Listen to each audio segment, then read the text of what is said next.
Maulana Jalal ad-Din Balkhi, known as Rumi, was born in 1207 into a Persian family in Balkh, in what is now Afghanistan. He became one of the most influential spiritual thinkers in human history. Yet most people today know only his poetry stripped of its radical theological framework, reduced to greeting card wisdom about love and soulmates. This represents a profound misunderstanding. Rumi was not writing self-help literature. He articulated a complete metaphysical system within 13th century Islamic mysticism, specifically the Mevlevi order of Sufism, that challenged conventional religious practice, redefined human purpose, and proposed a controversial path to experiencing the divine directly. To understand Rumi's actual philosophy, we must reconstruct the intellectual world he inhabited. He lived during the Mongol invasions that devastated the Islamic world, killing millions and destroying centuries of accumulated knowledge. His family fled westward when he was young, eventually settling in Konya in present-day Turkey. This context of upheaval and loss permeates his work, which he composed in Persian. Rumi received traditional Islamic education, studying jurisprudence and theology, and was set to become a conventional religious scholar until his transformative encounter with Shams of Tabriz, a wandering dervish, in 1244. This meeting catalyzed Rumi's evolution from orthodox scholar to mystical poet-philosopher. What emerged was a systematic reinterpretation of existence. His ideas challenged the religious establishment, proposed that direct divine experience supersedes scriptural knowledge, and suggested that conventional piety might actually obstruct spiritual realization. These were dangerous propositions in medieval Islamic society. This analysis will examine Rumi's complete philosophical system. We will explore where his ideas succeed, where they fail, how scholars debate his legacy, and what happens when we apply his thinking to concrete human situations.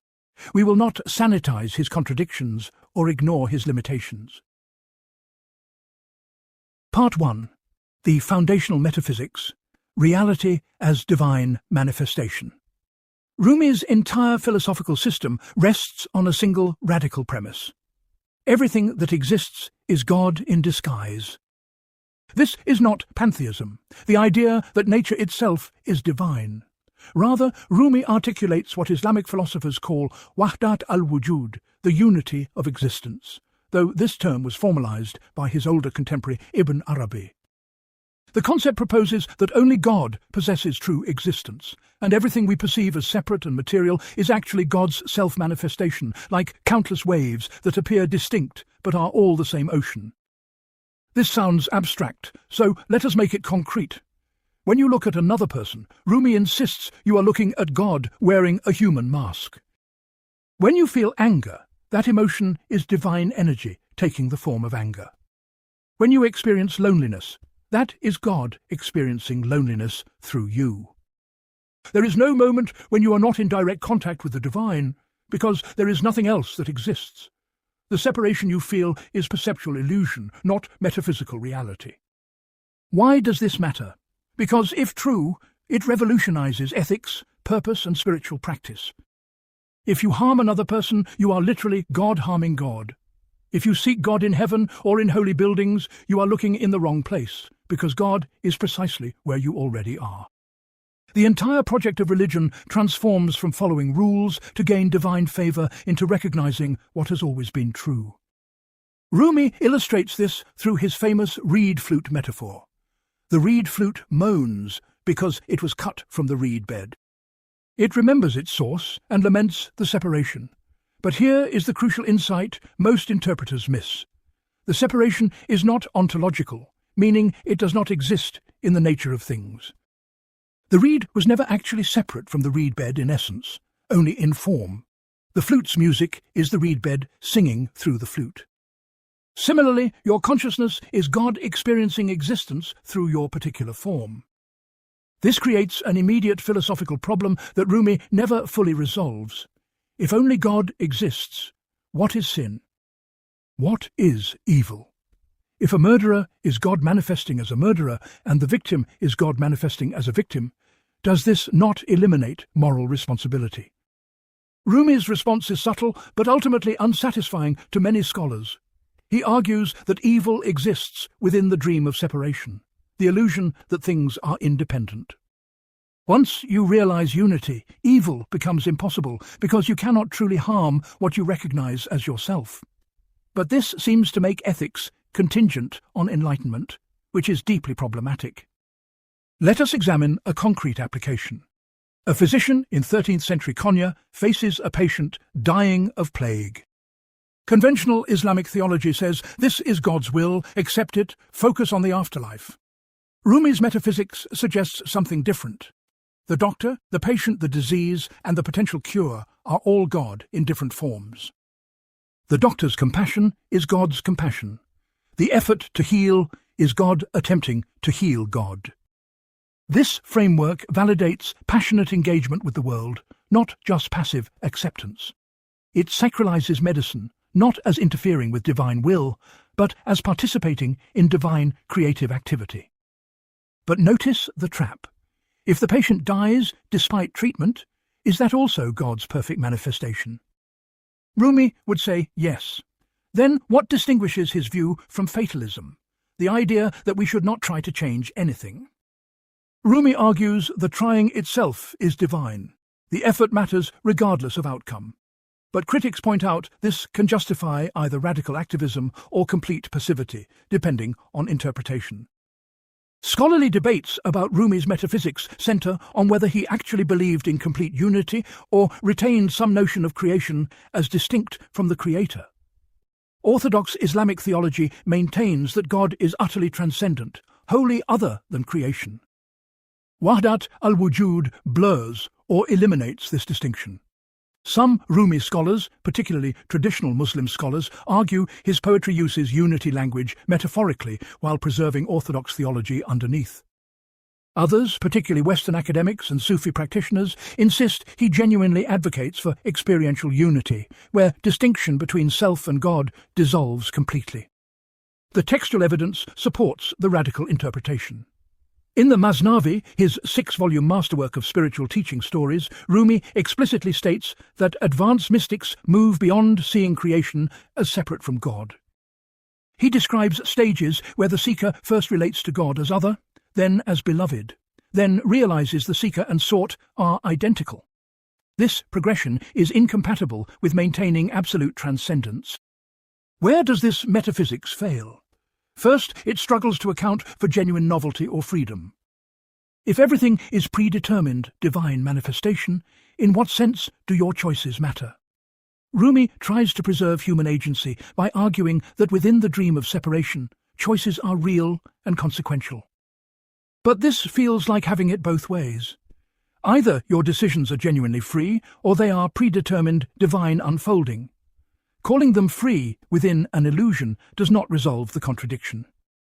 Second, the framework can enable spiritual bypassing, using metaphysical concepts to avoid dealing with psychological or social problems.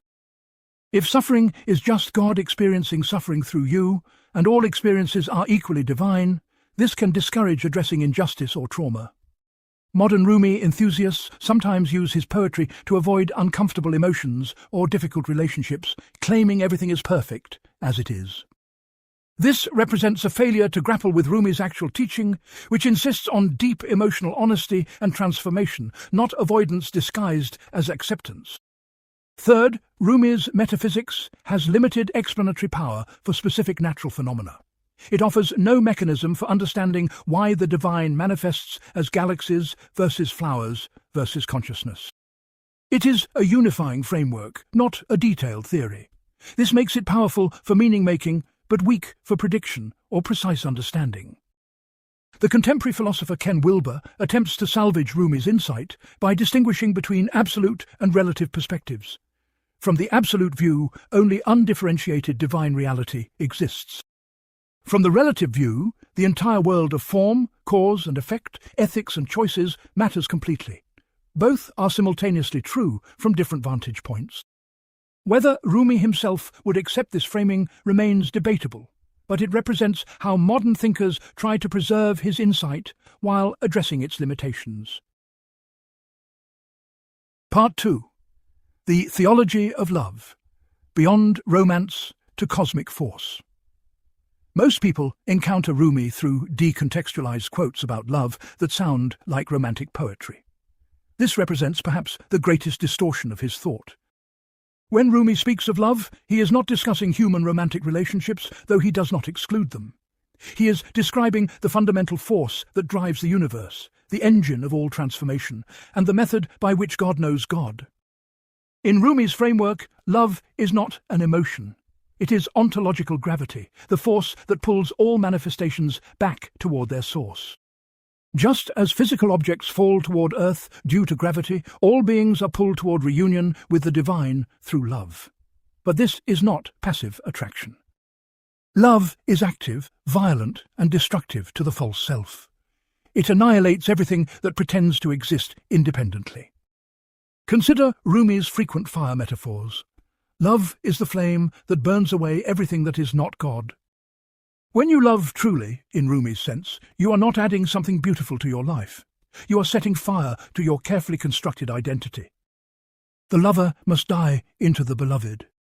This death is not metaphorical comfort, it is experiential terror. Here is where modern readers fundamentally misunderstand Rumi. They read his ecstatic poetry about union with the beloved and imagine a blissful, affirming experience. But Rumi describes love's path as including humiliation, madness, social rejection, and the complete collapse of rational control. In one famous passage, he says, "True lovers appear insane to ordinary people because they have sacrificed sanity itself on love's altar." The concrete mechanics work like this. You begin by loving particular things or people. A child loves their mother. A young adult falls in love with another person. These specific attachments are not mistakes to overcome. They are necessary training. Through loving specific forms, you learn what love feels like, how it motivates action, how it breaks open your defended heart. But remaining stuck at particular love is incomplete. Rumi argues that as love deepens, it begins burning through its own object. You love a person so completely that you start loving what lies beyond their particular form, the divine essence animating them. Then love spreads. You begin loving other people, other beings, other forms. Eventually, if the process completes, you love existence itself without preference or discrimination. This is universal love, loving the source that manifests as all things. Rumi's relationship with Shams of Tabriz exemplifies this progression in devastating detail. When they met, Rumi was 47, an established scholar with students and social position. Shams was an itinerant mystic who challenged everything Rumi thought he knew. Rumi fell into obsessive love, abandoning his teaching duties, ignoring his family, spending every moment with Shams. His students and family were scandalized. This was not dignified spiritual friendship. This was unhinged devotion that destroyed Rumi's social standing. Then Shams disappeared, possibly murdered by Rumi's jealous son. Rumi's grief was so total that he stopped distinguishing between himself and Shams. He began signing Shams's name to his own poetry. He claimed Shams still spoke through him. Critics call this psychological breakdown or unhealthy attachment. Rumi calls it love's completion, where the lover dissolves so completely that only the beloved remains. This reveals the dangerous edge of Rumi's love theology.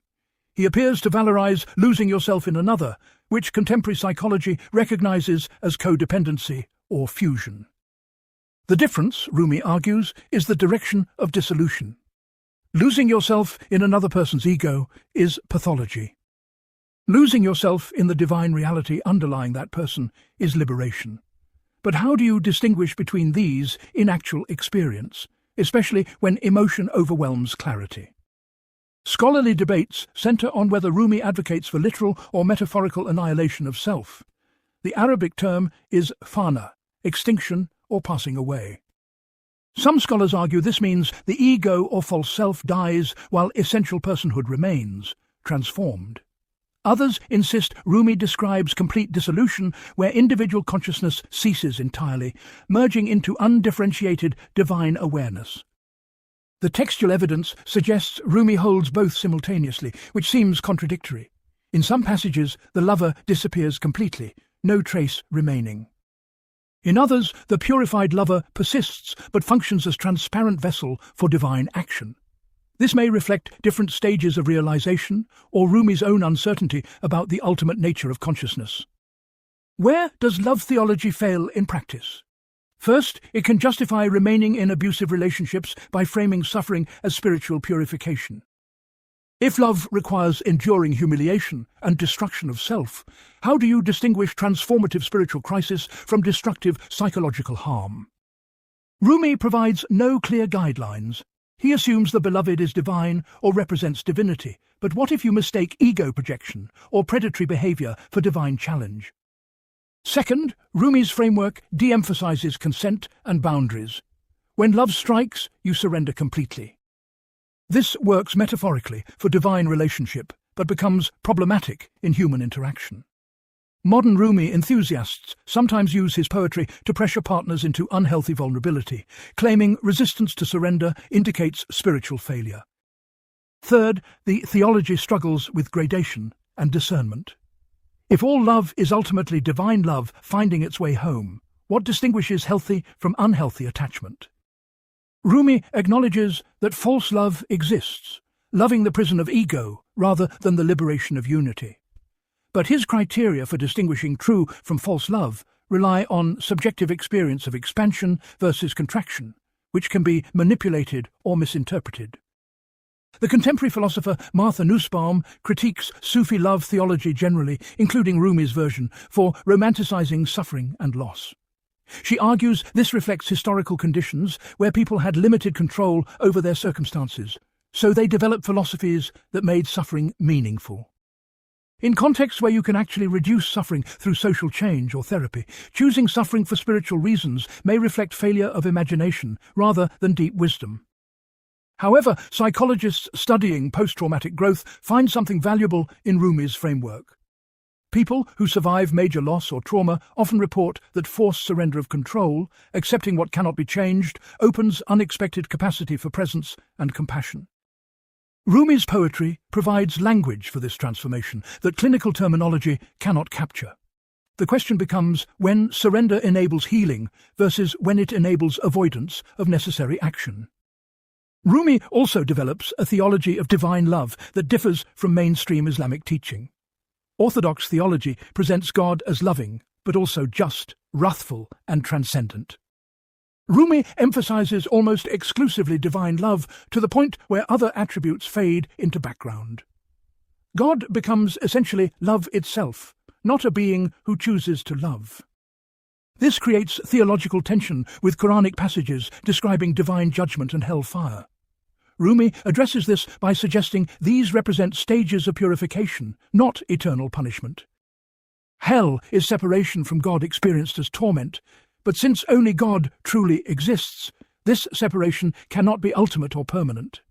Eventually, all manifestation returns to source through love's irresistible pull. Conservative Islamic scholars throughout history have condemned this near universalism, the idea that eventually everyone achieves salvation. They argue it eliminates moral urgency and contradicts explicit Quranic teaching. Rumi's response, implicit in his work, is that love does not eliminate ethical responsibility, but transforms its motivation from fear to yearning, from punishment avoidance to reunion seeking. The practical application reveals both power and problems.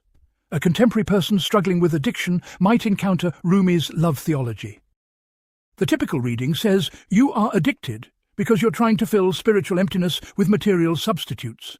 True love, divine love, would satisfy that hunger completely, eliminating addiction." This insight helps some people but fails others catastrophically. It helps when addiction genuinely reflects disconnection from meaning and purpose, when substances or behaviors attempt to shortcut to transcendence. Framing recovery as returning to true love, recognizing divine presence in ordinary life, can motivate profound change. But this framework fails when addiction has neurological or trauma-based components requiring medical and psychological intervention. Suggesting that someone just needs to love God more to overcome chemical dependency reflects dangerous spiritualization of medical conditions. Rumi would likely approve of addressing all levels simultaneously, physical, psychological and spiritual, but his followers sometimes reduce complex problems to single spiritual causes. The deepest critique of Rumi's love theology comes from feminist philosophers who note its gendered structure. The lover is typically coded masculine, active, pursuing. The beloved is feminine, passive, mysterious, withdrawing to test devotion. This reproduces problematic dynamics where women exist primarily as objects of male spiritual aspiration rather than subjects of their own spiritual journey. Rumi does occasionally reverse these roles, and his poetry includes female mystics as teachers and exemplars. But the dominant framework remains hierarchical lover-seeking, elevated beloved, which maps onto gender hierarchies of his time and place. Modern readers must decide whether to reject this aspect, reinterpret it, or accept it as historical limitation within otherwise valuable teaching. Part 3. The Path of Transformation, Spiritual Stages and Practices. Rumi is famous for ecstatic poetry, but less known for his systematic description of the spiritual path. Yet embedded in his stories and verses lies a detailed map of consciousness transformation. He outlines specific stages, practices, obstacles, and signs of progress that constitute one of medieval Sufism's most comprehensive developmental models. The journey begins with restlessness. Rumi insists you cannot start the path through intellectual decision or moral effort alone. Something must wound you, create dissatisfaction with ordinary life so acute that you cannot continue as before. This wound might be loss, betrayal, failure, or existential despair. Without it, you remain comfortably asleep. The wound is grace disguised as disaster. Stage 1 is awakening to separation. You realize you are not home. You experience yourself as fundamentally alienated from your source, lost in a world of forms that cannot satisfy your deepest hunger. This is painful, but necessary. Most people live entire lives without this awakening, remaining identified with their social roles, accomplishments, and surface pleasures. Rumi calls them dead but breathing, functioning but not truly alive. The concrete experience involves periods of intense longing without clear object. You might feel successful externally while internally everything seems hollow. You question your life's direction, your relationships, your beliefs. This often appears as midlife crisis, depression, or sudden loss of meaning. Contemporary psychology might pathologize it, prescribe medication to reduce the discomfort. Rumi insists you must not anesthetize this pain, but follow it deeper. Stage 2 is seeking. Once awakened to separation, you begin searching for reunion. This typically starts with external seeking, looking for teachers, teachings, practices, communities. You might try meditation, prayer, therapy, or various spiritual traditions. Rumi encourages this phase, but warns against two traps. First, collecting teachings intellectually without practicing them, becoming a spiritual tourist rather than actual traveller. Second, attachment to particular forms, believing one teacher or technique is the only true path. The seeking stage requires active effort, what Sufis call striving or struggle. You practice consistently even when unmotivated. You challenge habitual patterns. You choose spiritual development over comfort repeatedly. Rumi compares this to polishing a mirror. Your essential nature is already perfect, like polished copper, but accumulated conditioning covers it like tarnish. Practice removes tarnish gradually through repetition, not adding anything new, but revealing what was always there. Specific practices Rumi emphasizes include remembrance of God, continuously returning awareness to divine presence throughout daily activity. This differs from occasional prayer or meditation. It means washing dishes while aware you are divine reality, washing divine reality, walking while knowing the walker and walked upon are one. Obviously, this is difficult to maintain, but the effort itself transforms consciousness even when you fail repeatedly. Rumi also advocates for sama, the whirling meditation practice that became his order's signature. Participants spin continuously in place, losing normal spatial orientation, entering trance states where ordinary identity dissolves. The physical technique induces altered consciousness, but Rumi insists the internal attitude matters more than external form. You can whirl for hours and just get dizzy, or you can move briefly and pierce through to reality. Stage 3 involves encountering what Rumi calls the commanding self or ego. As practice deepens, you begin seeing how much of what you call I is actually conditioned reaction, social programming, and protective pattern. This recognition is destabilizing. You realize you do not know who you actually are beneath the layers of habit and defense. The concrete experience includes noticing how your mind constantly narrates experience, creating stories about who you are, what things mean, what you need. Meditation reveals thought's incessant chatter. Rumi calls this internal dialogue the veil between you and God. Not the thoughts themselves, but identification with them, believing you are the thinker rather than the awareness in which thinking appears.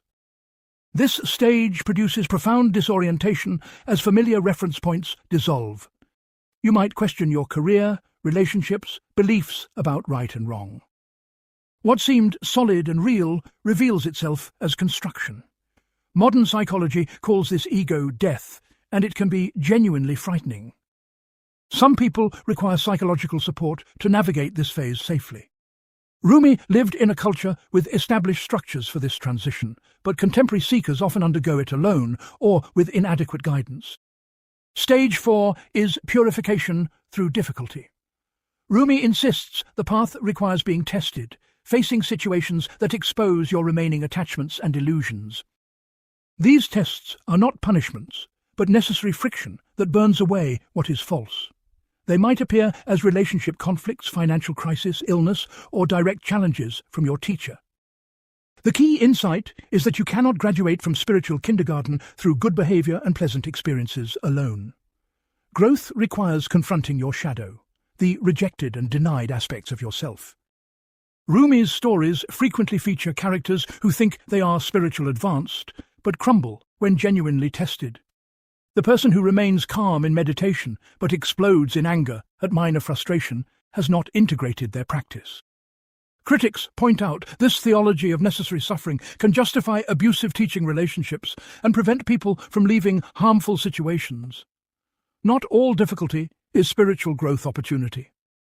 Sometimes suffering indicates you are in the wrong place with wrong people and need to leave immediately, not surrender more deeply. Rumi provides inadequate criteria for distinguishing productive from destructive difficulty. Stage 5 involves glimpses of unity, temporary experiences where separation dissolves. These might occur during intense practice, in nature, through intimacy, or spontaneously. Suddenly, the boundary between self and other becomes transparent. You experience being everything and nothing simultaneously. Time stops mattering. Fear disappears because there is nothing separate to be threatened. Rumi describes these states in ecstatic poetry that becomes nearly incoherent with joy and recognition. But he also warns against two mistakes. First, seeking these experiences as spiritual entertainment, treating them like drugs for consciousness. Second, stopping practice once you have experienced them, assuming you have arrived. The glimpses prove the destination exists, but do not constitute stable realization. Afterward, you return to ordinary consciousness, though changed by what you experienced. The challenge is integrating insight into daily life rather than chasing repeated peak experiences. Stage 6 is stabilization and service. After repeated cycles of expansion and contraction, glimpse and return, gradually the recognition of unity becomes more constant.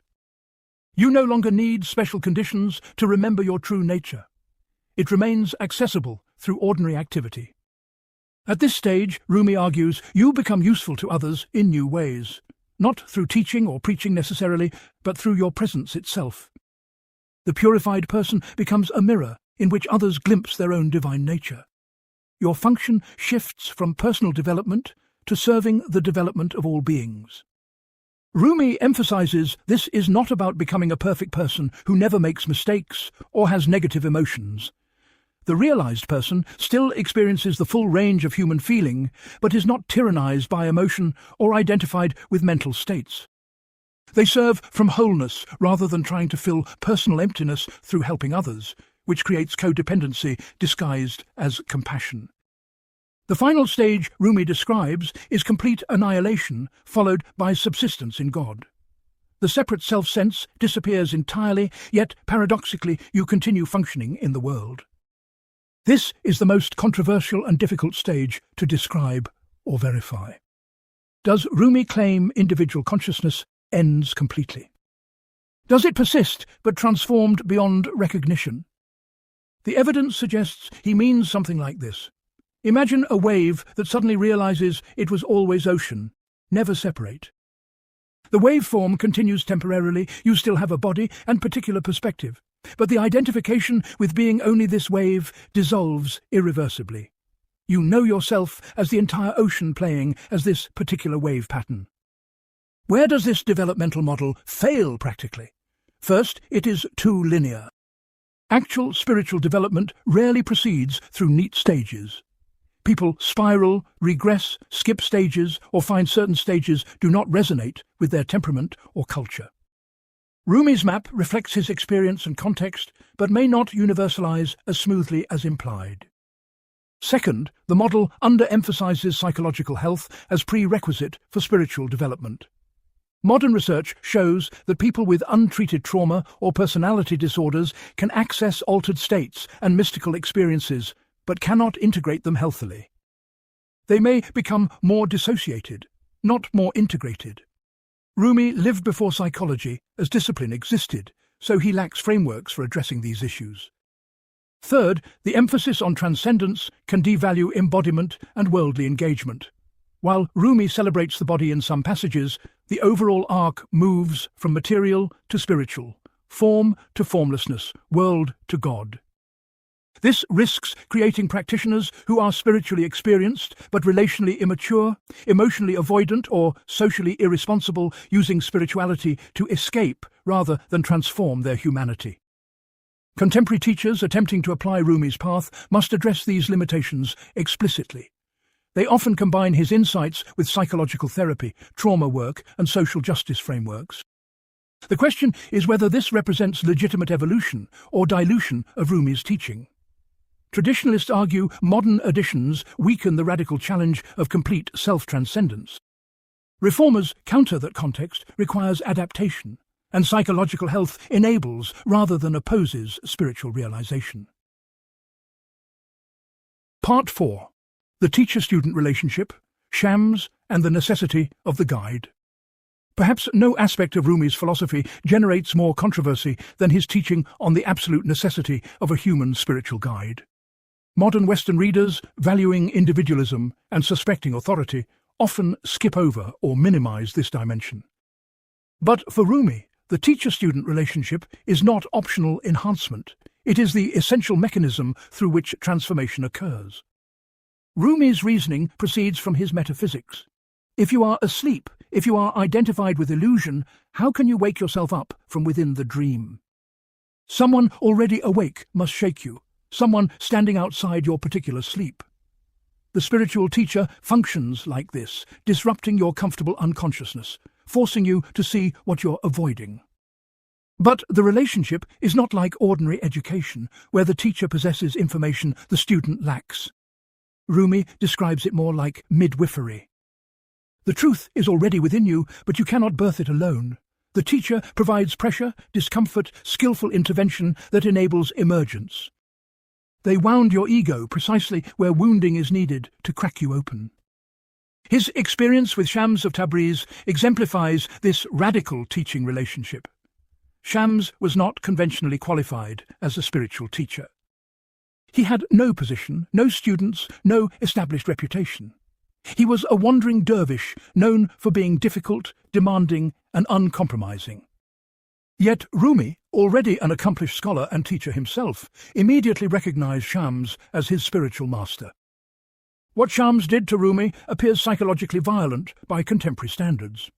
He insisted Rumi abandon his students, his teaching position, his scholarly work. He monopolized Rumi's time and attention. He demanded complete devotion and obedience. When Rumi's family and students resented this, Shams did not compromise but intensified his demands. He disappeared suddenly, forcing Rumi into devastating grief and longing. From outside, this looks like cult dynamics, one person exerting total control over another. Rumi argues it was precisely what he needed, someone willing to demolish his carefully constructed spiritual identity, his investment in being the respected teacher, his attachment to scholarly accomplishment. Only by losing everything he thought he was could he discover what he actually was. The philosophical justification rests on several pillars. First, Rumi argues the ego or false self is extraordinarily clever at co-opting spiritual practice for its own purposes. You can meditate for years while using meditation to reinforce your sense of being a spiritual person, more evolved than others. You can study sacred texts while accumulating knowledge as ego decoration. The teacher sees through these strategies because they are not invested in your self-image. Second, transformation requires feedback from someone further along the path. You cannot see your own blind spots. You rationalize your avoidance, justify your attachments, convince yourself that your current level represents the destination. The teacher disrupts these comfortable lies, but only if you have granted them authority to do so. Third, Rumi suggests the teacher-student relationship itself becomes the crucible for transformation. The specific teachings or practices matter less than your relationship with the person teaching them. Through loving the teacher, you learn how to love purely, because the teacher ideally represents divine reality in human form. Your neurosis, your defenses, your patterns all emerge in this relationship and can be addressed directly. This creates obvious dangers that Rumi acknowledges but does not adequately address. How do you distinguish a genuine spiritual teacher from a charlatan or abuser? If the test of a true teacher is that they make you uncomfortable and challenge your ego, then any abusive person could claim this justification. If you are supposed to surrender your judgment to the teacher, how do you retain the capacity to recognize when you are being exploited? Rumi offers several criteria for recognizing authentic teachers. They demonstrate genuine spiritual realization through their presence, not just their words. They have no personal agenda, seeking nothing from students for themselves. They display consistency between teaching and behavior. They point beyond themselves to God, rather than making themselves the object of devotion. But these criteria are subjective and easily manipulated. Many spiritual abusers present compelling appearance of realization. They convince students that their demands serve spiritual purposes rather than personal gratification. They frame pointing beyond themselves while actually ensuring students remain dependent on them. Contemporary research on cultic groups and abusive spiritual teachers reveals patterns that would have been familiar in Rumi's time, but which he does not adequately guard against. Isolation from outside perspectives. Increasing demands for loyalty and obedience, shaming or expelling students who question or resist. Sexual or financial exploitation justified through spiritual rationale. The question is whether Rumi's model of teacher authority is inherently prone to abuse, or whether it can be practiced safely with proper safeguards. Some modern teachers argue for what they call transparent authority, where the teacher maintains pedagogical position but not authoritarian control. They encourage students to question, maintain outside relationships and perspectives, and set clear boundaries around what they will and will not do. Traditional Sufis often reject this as diluting the teaching beyond effectiveness. They argue that genuine transformation requires precisely the kind of total commitment and surrender that makes contemporary people uncomfortable. The discomfort itself indicates you are approaching what needs to transform. Making the path safer makes it ineffective. The scholarly debate centers on whether Rumi intended his teaching about Shams to be universalized, or whether he was describing his particular path that others might follow differently. Some scholars emphasize passages where Rumi suggests multiple paths to God. Not everyone needs the same type of teacher or relationship. Others point to statements insisting that without a guide, you will wander lost forever, and the guide must be human, not just books or inner knowing. Practical application reveals the model's strengths and weaknesses clearly. Consider someone drawn to meditation but practicing alone from books and apps. They make progress initially, feel calmer, more centered, then they plateau. They notice their practice has become mechanical. They are no longer opening to deeper insight. Rumi would diagnose this as hitting the limit of what you can achieve alone. You need a teacher who can see where you are stuck and provide the specific intervention you need, which might be different from what you want or expect.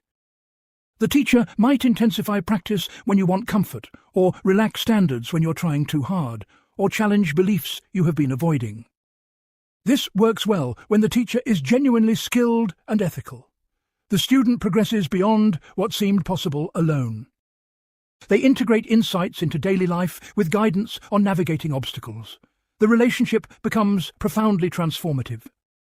But when the teacher is unskilled or unethical, the model produces disaster. Students sacrifice personal autonomy, ignore legitimate needs, stay in harmful situations because they believe this is spiritual surrender. They normalize psychological or physical abuse as necessary purification. They cut off family and friends who express concern, viewing outside perspective as obstacle to their path. Rumi does discuss spiritual friendship as an alternative or supplement to formal teacher relationships. He suggests traveling with companions on the path, people at similar stages who support and challenge each other. This peer model reduces power imbalance, but may lose the benefit of relating to someone genuinely more realized than yourself. The deepest critique comes from democratic and egalitarian philosophical traditions that reject hierarchical authority in principle. They argue no human should surrender judgment to another, regardless of apparent spiritual advancement. Personal autonomy and rational evaluation must remain paramount even in spiritual contexts.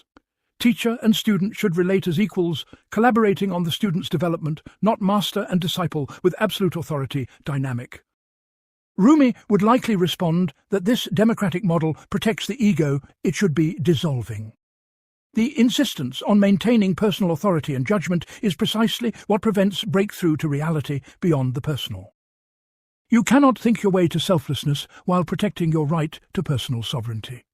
At some point, you must leap beyond control, and having someone you trust to catch you makes that leap possible. The resolution might involve distinguishing between different types of spiritual authority and different stages of the path. Early-stage students may benefit from more structure and guidance. Advanced practitioners require less external authority as they have developed stable internal knowing. Different temperaments thrive under different teaching styles. Some need fierce challenge, while others respond better to gentle support. But Rumi shows limited interest in these nuances. His teaching on spiritual guidance remains absolutist, reflecting his experience with shams as singular and unrepeatable, but also universally necessary in some form. Modern students must adapt his insight to contemporary context or risk replicating outdated power structures inappropriate for our time. Part 5. Ecstatic States and Poetry as Knowledge, Experience over Scripture. Rumi makes an extraordinary epistemological claim that separates him from mainstream Islamic theology. He argues that direct mystical experience provides more reliable knowledge of God than scripture, tradition, or rational theology. This is not just a difference in emphasis, it is a radical reordering of authority that threatened religious establishments in his time and continues generating controversy today. The conventional Islamic epistemology places Quran as primary source, authenticated sayings of the Prophet Muhammad as secondary source, then consensus of scholars and analogical reasoning from established principles. Personal experience ranks lowest, needing constant verification against scriptural sources. Rumi inverts this hierarchy completely. His reasoning stems from the distinction between second-hand and first-hand knowledge. Reading about water does not quench thirst. Studying medical texts does not cure disease unless you apply the treatment. Similarly, reading scripture or theological descriptions of God provides only conceptual knowledge, not transformative encounter. Rumi uses the metaphor of grape juice versus wine. Scripture is like grape juice, valuable but not yet transformed. Mystical experience is wine, the juice fermented through practice and realization into something that intoxicates and changes consciousness. You cannot understand wine by studying grape juice. You must drink the wine itself. This leads to his controversial elevation of poetry over prose theological writing. Why does Rumi write in poetry rather than systematic philosophical argument? Because mystical knowledge resists logical analysis and literal description. Poetry communicates through metaphor, paradox, multiple meanings, rhythm that affects consciousness directly rather than conveying information to rational mind alone. When Rumi describes God as drunk, or the universe as God's tavern, or worshippers as moths burning themselves in the divine flame, he is not being decorative. He is using the only language capable of pointing toward experiences that transcend ordinary conceptual understanding. Prose analysis would falsify the content by forcing it into rational containers too small to hold it. The concrete mechanics of how poetry functions as knowledge transmission are subtle. Reading Rumi's verse, you encounter contradictions. God is simultaneously near and far, present and absent, within you and beyond you. These contradictions cannot be resolved logically. They must be held simultaneously until your rational mind gives up trying to make them coherent, and suddenly you glimpse what they are pointing toward, a reality that transcends binary logic. The rhythm and music of the poetry also matter. Rumi intended his work to be read aloud, chanted, sung, accompanied by music and movement in sama ceremonies. The sound affects your nervous system, alters your consciousness through sonic means. This is why translation always loses something essential, not just meaning, but the vibrational effect of the original Persian. Rumi also describes ecstatic states themselves as direct knowledge. When consciousness shifts during deep meditation, or through whirling or spontaneously, you directly perceive reality differently. In these states, the separation between self and other dissolves experientially. You do not think about unity conceptually, you are unity without a separate self to think about it. These experiences are not hallucinations or delusions in Rumi's view, though conventional rationality dismisses them as such. They are actually more real than ordinary perception because they perceive what is truly there without the distorting filter of ego and conditioning. Normal consciousness is the dream, mystical states are waking up. This creates immediate problems for verification and communication. How do you confirm mystical experience is veridical, revealing true reality, rather than brain states producing compelling but false perceptions? Rumi's answer relies on several criteria. Does the experience produce lasting transformation in the person's character and behavior? Do multiple realized practitioners across traditions describe similar experiences? Does the knowledge gained prove itself through its fruits, making you more loving, more peaceful, more effective at serving others? But these criteria are insufficient for skeptics. Transformation could result from many causes, including placebo effects. Similar descriptions across traditions might reflect shared neurology producing similar brain states, not perception of objective spiritual reality. Beneficial outcomes do not prove truth. Many false beliefs produce positive effects if believed sincerely. The philosophical debate becomes whether knowledge requires third-person verification or whether some domains are inherently first-person and cannot be reduced to objective measurement. Rumi stands firmly in the first-person camp. You cannot prove God to someone who has not experienced God any more than you can prove colour to someone born blind. But this does not make the knowledge less valid, only incommunicable to those without the necessary experience. Critics point out this creates unfalsifiable claims. Any challenge can be dismissed by saying the critic lacks the experience to understand. This sounds suspiciously like special pleading, claiming your beliefs are exempt from normal standards of evidence because they occupy privileged territory. Rumi acknowledges the communication problem but offers no real solution except insisting you must taste to know. He compares it to trying to describe sexual pleasure to someone who has never experienced arousal. Words fail completely. The only option is encouraging them toward the experience itself. Where this epistemology succeeds is in motivating direct spiritual practice rather than endless theological speculation. If reading text cannot provide real knowledge, you must practice meditation, cultivate presence, open yourself to direct encounter. This practical orientation prevents religion from becoming purely intellectual exercise or social performance. It also validates individual spiritual experience against religious authority that might try to control or suppress it. If your direct experience contradicts what scholars or scripture seem to say, Rumi suggests trusting the experience and reinterpreting the texts. This is deeply threatening to religious institutions relying on textual authority for their power. Where it fails is in providing no safeguards against delusion or exploitation. If direct experience trumps all other authority, how do you challenge someone having destructive experiences they claim are divine revelation?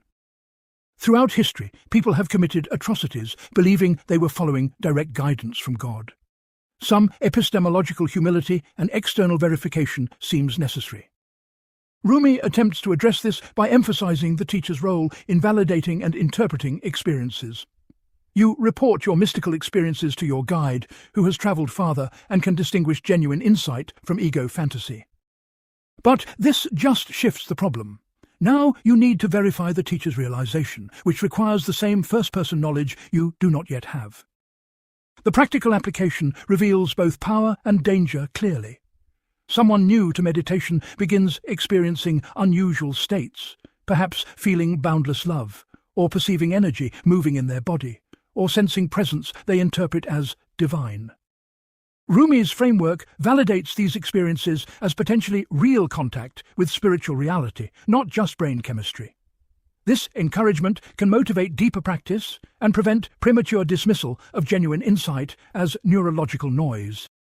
The person develops confidence in their own direct knowing, rather than remaining dependent on external authority forever. However, without proper guidance, they might also inflate early experiences into full realization, believing they have achieved in weeks what traditionally takes decades. They might develop spiritual narcissism, thinking their experiences make them special or superior. They might interpret every unusual feeling as divine communication and stop using critical thinking entirely. Contemporary teachers attempting to apply Rumi's epistemology often add psychological literacy to his framework. They teach students to distinguish between spiritual experience, psychological material surfacing during practice, and neurological phenomena like hypnagogia or hyperventilation effects. They emphasize integration rather than just accumulating altered states. This represents evolution beyond Rumi's medieval framework, which lacked psychological sophistication. The question is whether such additions preserve or dilute his core insight about direct experience as primary knowledge source. Scholars debate whether Rumi actually places experience entirely above scripture or whether he maintains scripture as essential framework for interpreting experience. Close reading suggests he moves between positions, sometimes celebrating mystical knowing beyond all texts, other times returning to Quranic interpretation to validate his insights. This may reflect his own uncertainty, or his attempt to avoid outright heresy while still pushing boundaries. The relationship between poetry and mystical experience also generates scholarly disagreement. Does Rumi write poetry about experiences he already had, using verse to describe pre-existing knowledge? Or does the poetic process itself generate mystical insight, the act of composition inducing altered states where new understanding emerges? Evidence supports both directions. Some poems clearly describe prior experiences, attempting to capture what already occurred. Others seem to discover their meaning through the writing itself, the poet entering ecstatic state during composition. This suggests reciprocal relationship where experience inspires poetry, and poetry deepens experience in ongoing cycle. The ultimate question is whether Rumi's epistemology can function in modernity, where authority structures have collapsed and individual claims to direct divine knowledge have produced everything from profound wisdom to violent extremism. Perhaps his framework requires embedding in community and tradition that provides interpretive guidance. Or perhaps it represents dangerous individualism that we must reject in favour of more democratic and rationally grounded approaches to knowledge. Part 6. Social and Political Philosophy, Community, Power and Justice. Rumi is typically read as an apolitical mystic focused entirely on individual spiritual transformation. This reading is incomplete and misses his sophisticated, though often implicit, social and political philosophy.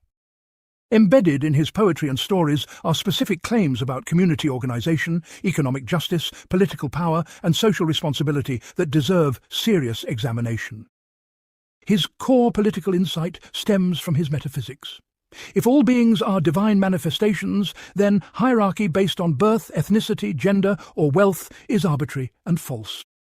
True hierarchy reflects only spiritual realization, and even this is temporary, existing only from perspective of those still developing. From ultimate perspective, all are equally divine. This has radical implications Rumi does not fully develop, but which contemporary readers can extract. If conventional social hierarchies lack metaphysical ground, they are human constructions serving particular interests, usually the powerful.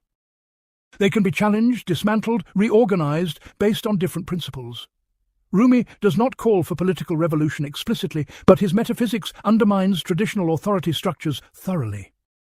He tells numerous stories featuring slaves, beggars, and social outcasts who possess greater spiritual wisdom than kings and religious officials. These are not just heartwarming reversals, but systematic critique of power.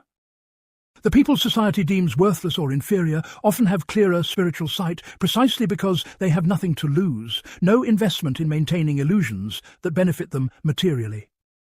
Conversely, Rumi portrays religious authorities and wealthy merchants as often spiritually blind despite their social position. Their power and comfort insulate them from truths that would threaten their position. They use religion to justify existing arrangements rather than genuinely seeking God. This is biting social criticism disguised as spiritual teaching. On economic questions, Rumi advocates what we might call spiritual communism. In the Mevlevi order he founded, members share resources, no one owns private property, all goods are held communally. This reflects his view that private ownership reinforces the illusion of separate existence. If everything is God's, nothing belongs to your individual self. However, he does not extend this communal economic model to society generally, only to the spiritual community.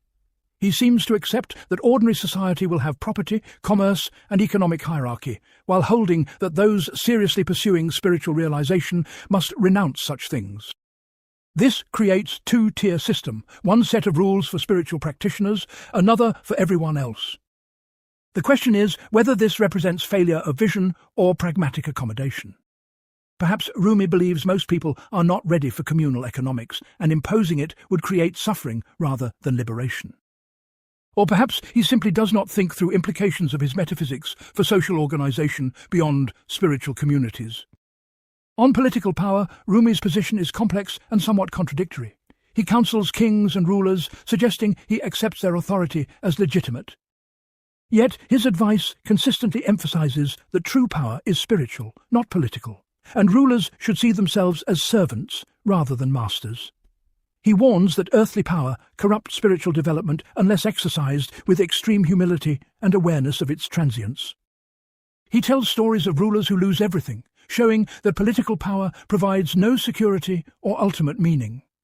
The wise ruler, in Rumi's view, governs lightly, intervenes minimally, and focuses more on personal spiritual development than expanding territory or enforcing laws. This sounds like Taoist Wu Wei, effortless action, transplanted into Islamic context. But he never quite calls for dismantling political power entirely or creates vision of anarchist spiritual community without rulers. This may reflect the danger of explicit political resistance under medieval sultanate, where heterodox views could result in execution. Or it may show limitation in his thinking, unable to imagine social organization radically different from what existed. On justice, Rumi emphasizes internal transformation over external enforcement.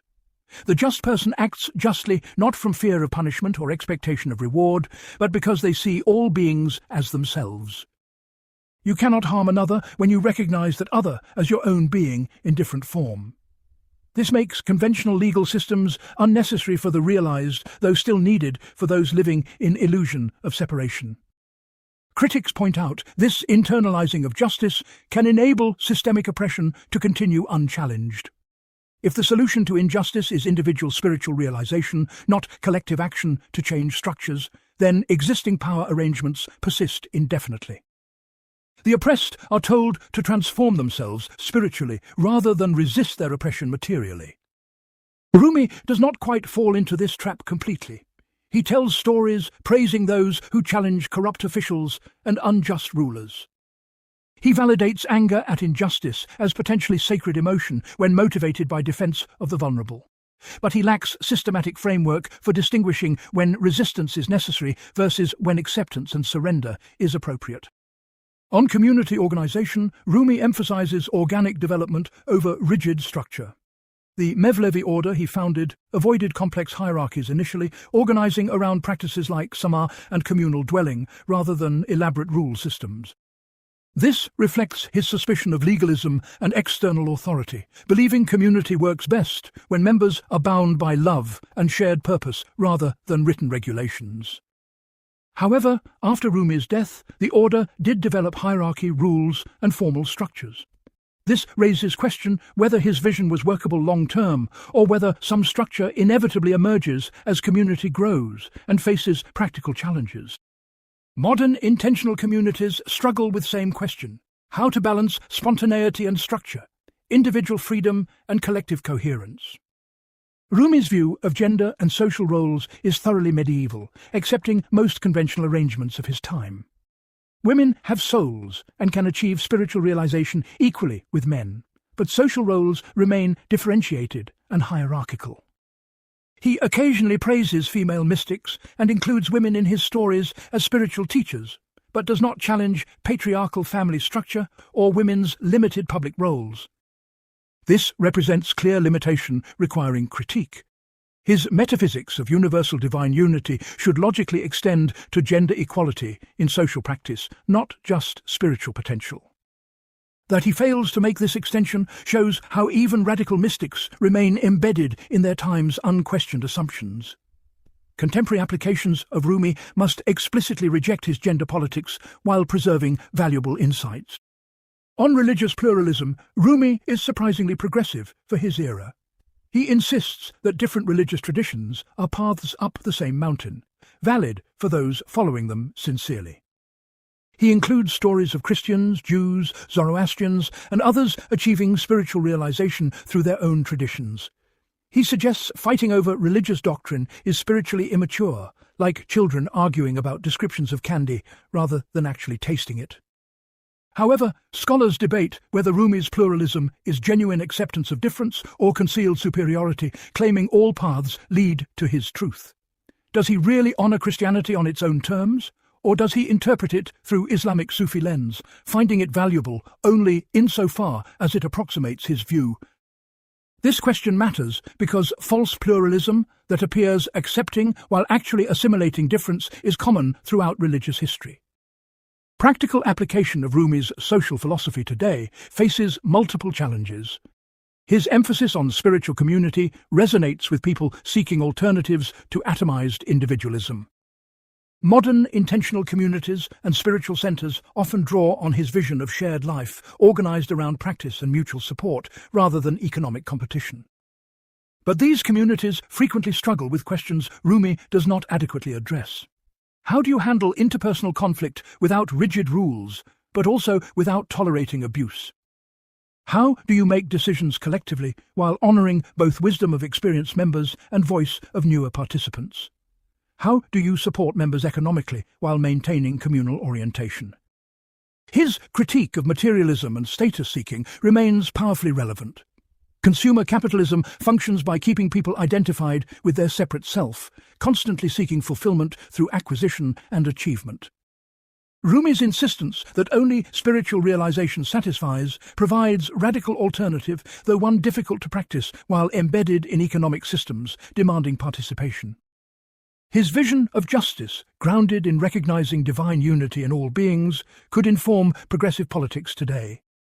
Environmental protection follows naturally from seeing nature as divine manifestation, not resource for exploitation. Economic justice emerges from recognizing wealthy and poor as equally divine, challenging vast inequality. Criminal justice focused on rehabilitation rather than punishment aligns with seeing offenders as sacred beings, temporarily identified with destructive patterns. But translating mystical insight into effective political action remains challenging. Spiritual communities attempting to model alternative social arrangements often remain small and marginal. Scaling up requires structure and compromise that can dilute original vision. Rumi provides spiritual foundation for social transformation, but inadequate practical guidance for navigating complexity of implementing it broadly. Part 7. Death, Dissolution, and What Comes After. Rumi's teaching on death represents one of his most distinctive and least understood contributions. He does not offer conventional afterlife doctrine with heaven and hell as literal places where righteous and wicked go after bodily death. Instead, he presents death as ongoing process happening throughout life, culminating in physical death that is transition, not ending. His famous poem begins the Masnavi with celebration of death.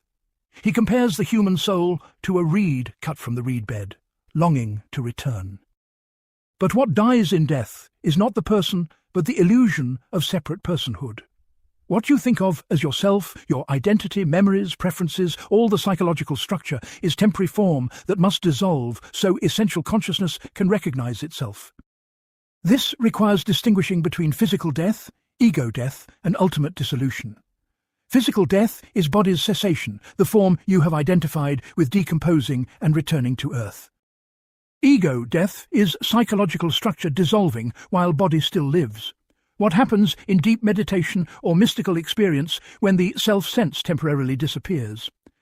Ultimate dissolution is complete return to undifferentiated divine reality with no trace of individuality remaining. Rumi argues you must die before you die.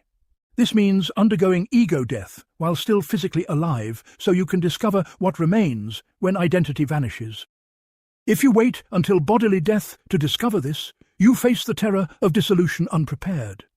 But if you practice dying throughout life through spiritual work, physical death becomes non-event, just another moment in ongoing transformation. The mechanics he describes work like this. Ego is constructed through identification with thoughts, feelings, memories, roles, relationships. I am a teacher, a parent, someone who likes this and dislikes that, someone with a history and future plans. All these are mental constructs, stories consciousness tells itself. They feel absolutely real, but through practice you can notice them as constructs and then release identification with them. When identification releases, what remains? Rumi's answer is pure awareness, or consciousness itself, not the contents of consciousness, but the knowing presence in which all contents appear. This awareness has no birth or death, it simply is. It is what you truly are, what you have always been, but identification with the ego story has obscured it. Physical death strips away the ego structure whether you are ready or not. The body can no longer maintain the patterns. The brain that generates thoughts and memories ceases functioning. If you have not already recognized your nature as awareness beyond these patterns, this dissolution is existentially terrifying. You feel like you are being annihilated because you think you are the patterns dissolving. But if you have practiced dying, if you have already let go of identification with thoughts and form, physical death is just continuation of what you have been practicing. You recognize that what you truly are cannot die because it was never born. It is eternal, not in the sense of lasting forever in time, but in the sense of being beyond time entirely. This sounds abstract, so let us make it concrete with a contemporary application. A person receives terminal diagnosis with months to live. Conventional approach focuses on physical comfort, legacy planning, saying goodbye to loved ones. These matter, but Rumi suggests something additional, using approaching death as ultimate spiritual practice opportunity. The diagnosis demolishes future orientation and forces radical presence. Plans that seemed important yesterday are suddenly meaningless. The person faces directly what everyone avoids, the certainty and immediacy of their dissolution.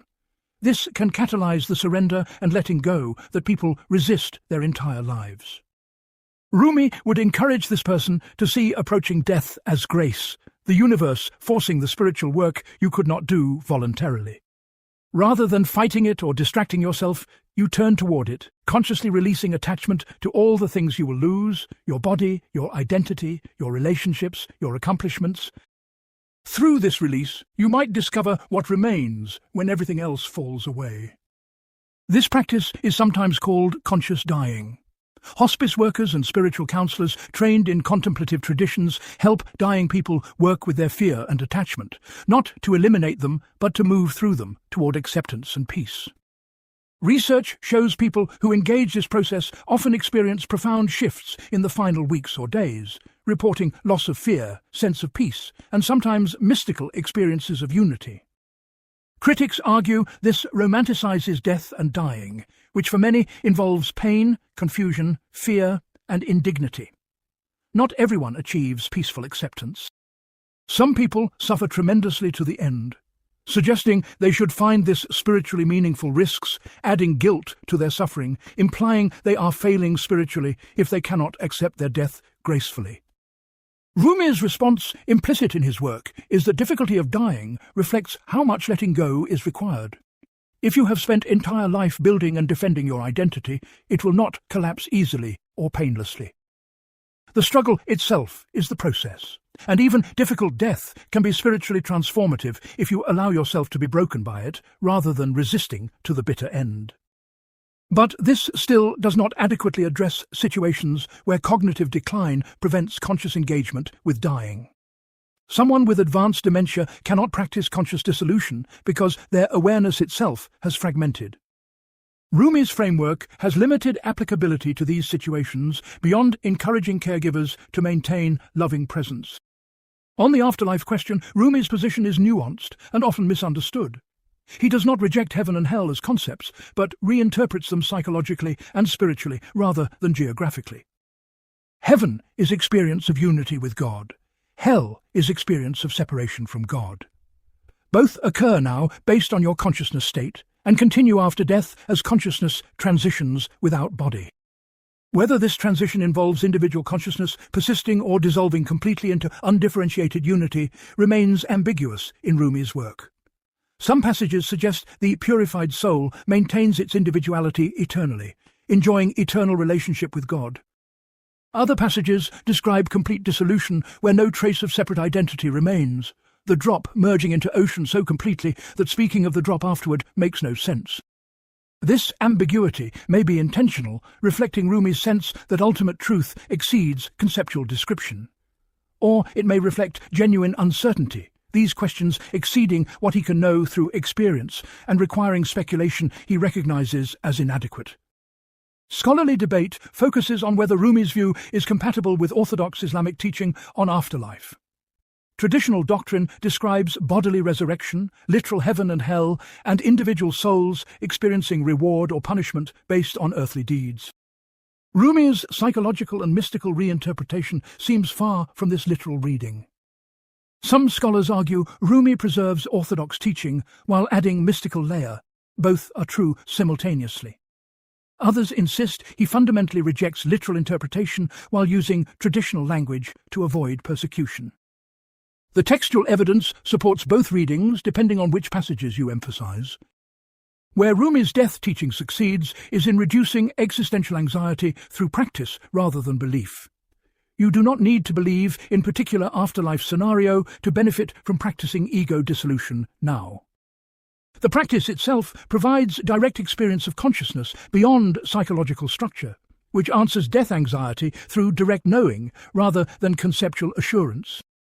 It also provides framework for grief that goes beyond just moving on or maintaining connection with the deceased. Rumi suggests those who die have dissolved more fully into divine reality than they manifested during life. Grief is appropriate. It reflects love and loss of their particular form. But ultimate perspective sees they have not gone somewhere else, they have returned to the source that we also are, just still wearing our own forms temporarily. Where it fails is in situations requiring concrete action rather than philosophical perspective. When someone is dying preventably from curable disease or violence, spiritual acceptance can become excuse for not providing treatment or stopping harm. Rumi's teaching works for inevitable death, not for death that should be prevented. Distinguishing these appropriately requires wisdom he does not clearly articulate. Part 8. Critique of Religious Orthodoxy. When piety becomes obstacle. Perhaps Rumi's most controversial dimension is his sustained critique of conventional religious practice and orthodoxy. He was himself deeply rooted in Islamic tradition, having received extensive religious education and teaching theology before his mystical awakening. Yet his mature work includes biting criticism of exactly the kind of piety he once embodied, arguing that conventional religious observance often blocks genuine spiritual realization. His critique operates on several levels. First, he challenges emphasis on external conformity over internal transformation. Praying 5 times daily, fasting during Ramadan, making pilgrimage to Mecca, these prescribed practices matter, in Rumi's view, only if they produce actual change in consciousness. Performed mechanically as social performance or identity marker, they are worse than useless. They are spiritual obstacle. He tells the story of a person who prays constantly but mistreats their family and cheats in business. Another person never prays formally but acts with consistent kindness and integrity. Rumi's conclusion is shocking to conventional believers. The non-prayer is closer to God than the prayer because they manifest divine qualities in action rather than just performing religious ritual. This is not simply saying both practice and ethics matter. Rumi goes farther, suggesting that religious practice without genuine transformation is spiritually harmful, worse than no practice at all. It creates what we might call spiritual materialism, using religion to reinforce ego identity as pious person rather than dissolving ego entirely. Second, he criticizes religious certainty and doctrinal rigidity.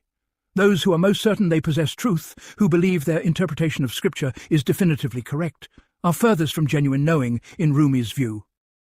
True mystic remains in perpetual openness, willing to have all their understanding overturned by direct experience. The scholar who has memorized entire Quran but has never tasted divine presence knows nothing of real importance. This sets him at odds with institutional religious authority that relies on claiming definitive interpretation of doctrine. If direct experience exceeds and can contradict scriptural authority, then the ulama, the religious scholars, lose their power as gatekeepers. Rumi does not quite call for dismantling religious institutions, but certainly undermines their authority systematically. Third, he challenges the entire concept of religious law as sufficient spiritual path.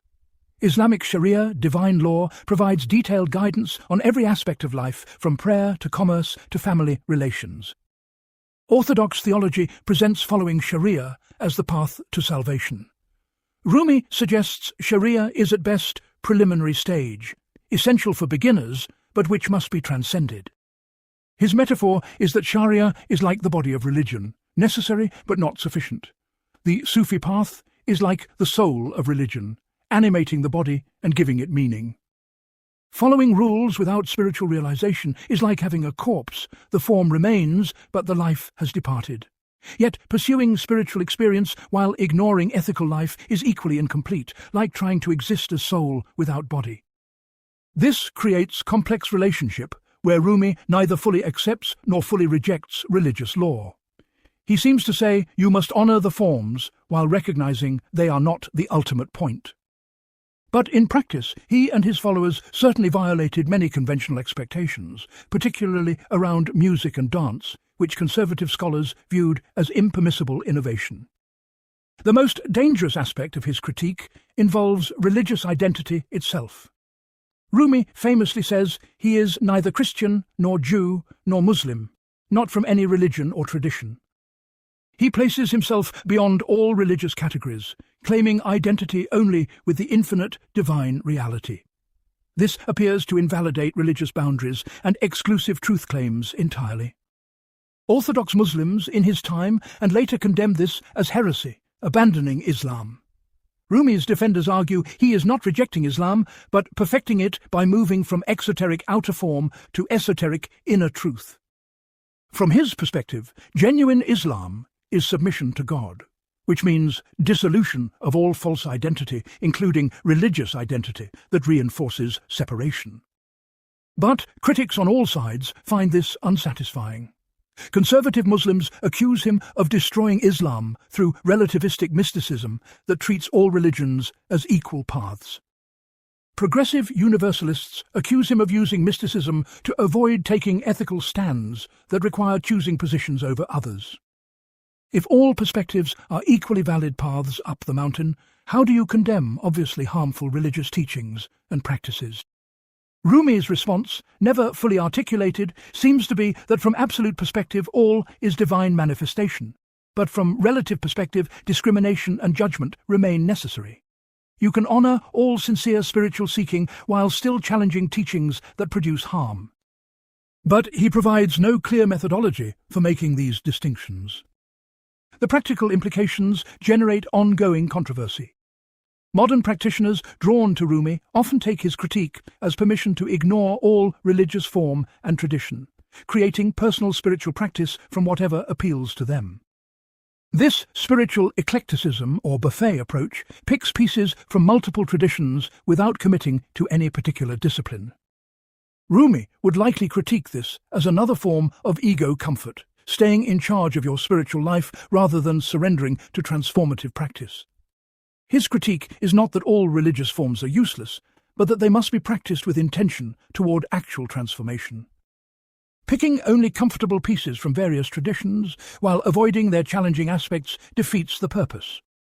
Traditional practitioners, meanwhile, often ignore Rumi's critique and domesticate him back into Orthodox Islam, treating his poetry as beautiful decoration on conventional teaching rather than radical challenge to it. This removes the offence, but also removes the power. Comfortable Rumi, who simply reinforces existing beliefs, is not the dangerous mystic who disrupted religious establishments of his time. Where his critique succeeds is in exposing spiritual materialism and ego's capacity to co-opt religious practice for its own purposes. Contemporary research in psychology of religion confirms that people frequently use religion to enhance self-esteem, justify their biases, and establish superior identity rather than genuinely transforming. Rumi saw this 800 years ago and called it out clearly. His insistence that genuine spirituality produces concrete changes in character rather than just belief or practice remains powerfully relevant. You can evaluate spiritual teachings and practitioners by their fruits, how they actually treat others and live their lives. This provides grounded criterion when mystical experiences and doctrinal claims can be manufactured or self-deceived.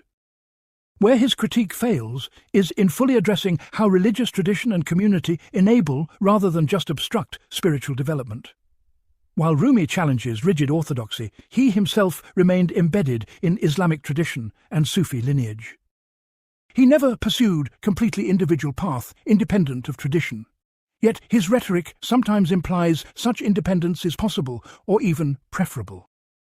The question becomes whether spiritual transformation requires both honouring tradition and critiquing it simultaneously, or whether at some point genuine realisation requires leaving tradition behind entirely. Rumi's life suggests the former, but his poetry sometimes implies the latter. This unresolved tension allows diverse groups to claim him, each emphasising different aspects. Part 9. The Problem of Suffering and Evil. Rumi's Theodicy. The problem of evil has plagued theology for millennia. If God is all-powerful and all-good, why does suffering exist?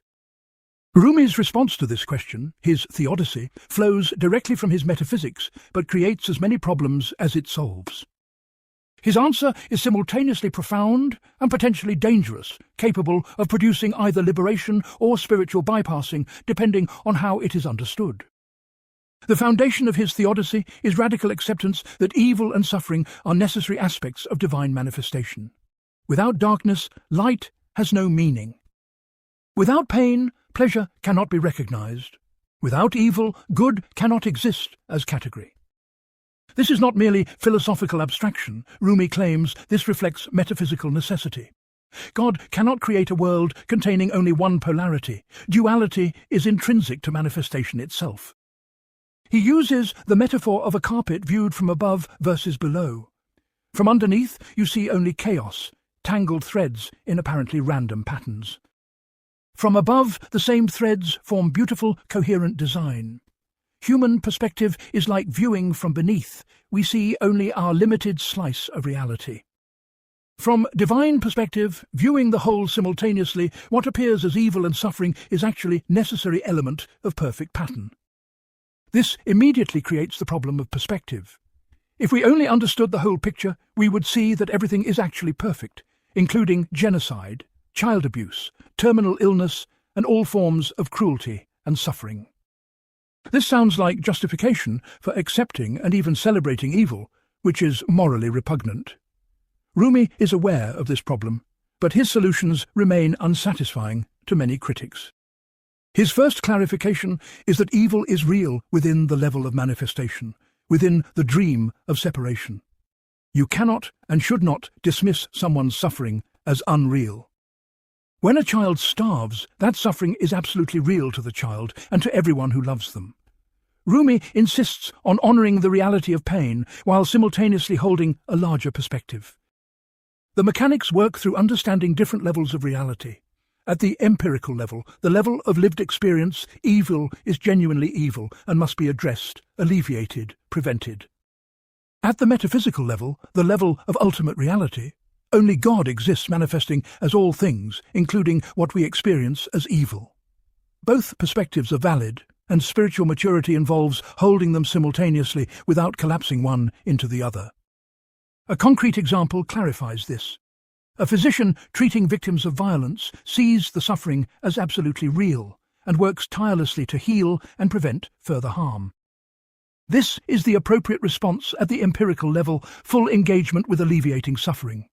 Simultaneously, through spiritual practice, the physician might recognize that perpetrator, victim, herself, and the violence itself are all temporary forms taken by single divine reality. This metaphysical recognition does not reduce effort to help, but prevents the physician from becoming overwhelmed by despair or hardened by constant exposure to harm.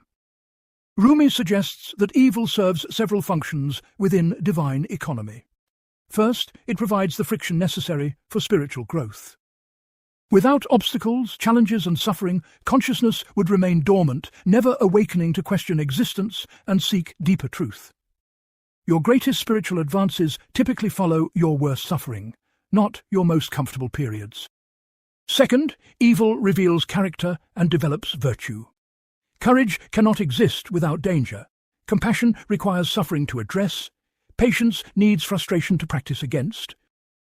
The virtues we value most highly require their opposites to manifest. Remove all evil, and you remove the conditions that allow goodness to emerge and be recognized. Third, and most controversially, evil serves as divine play or exploration. If God is infinite and eternal, unchanging and perfect, how does God experience novelty, growth, drama, resolution? Only through manifestation as finite beings who do not know the whole picture and can therefore experience genuine surprise, loss, triumph, and transformation. From this view, the universe is God's way of having experiences impossible from the position of infinite unity. This theodicy produces fierce debates among scholars and practitioners. Some find it philosophically elegant, resolving the problem of evil by reframing it as necessary aspect of existence rather than flaw requiring explanation. Others condemn it as morally bankrupt, treating real human suffering as cosmic entertainment or spiritual education rather than genuine tragedy requiring prevention. The feminist theologian Wendy Farley critiques theodicies like Rumi's for what she calls aestheticizing suffering. They make suffering beautiful or meaningful from a distance perspective while ignoring the visceral horror experienced by actual sufferers.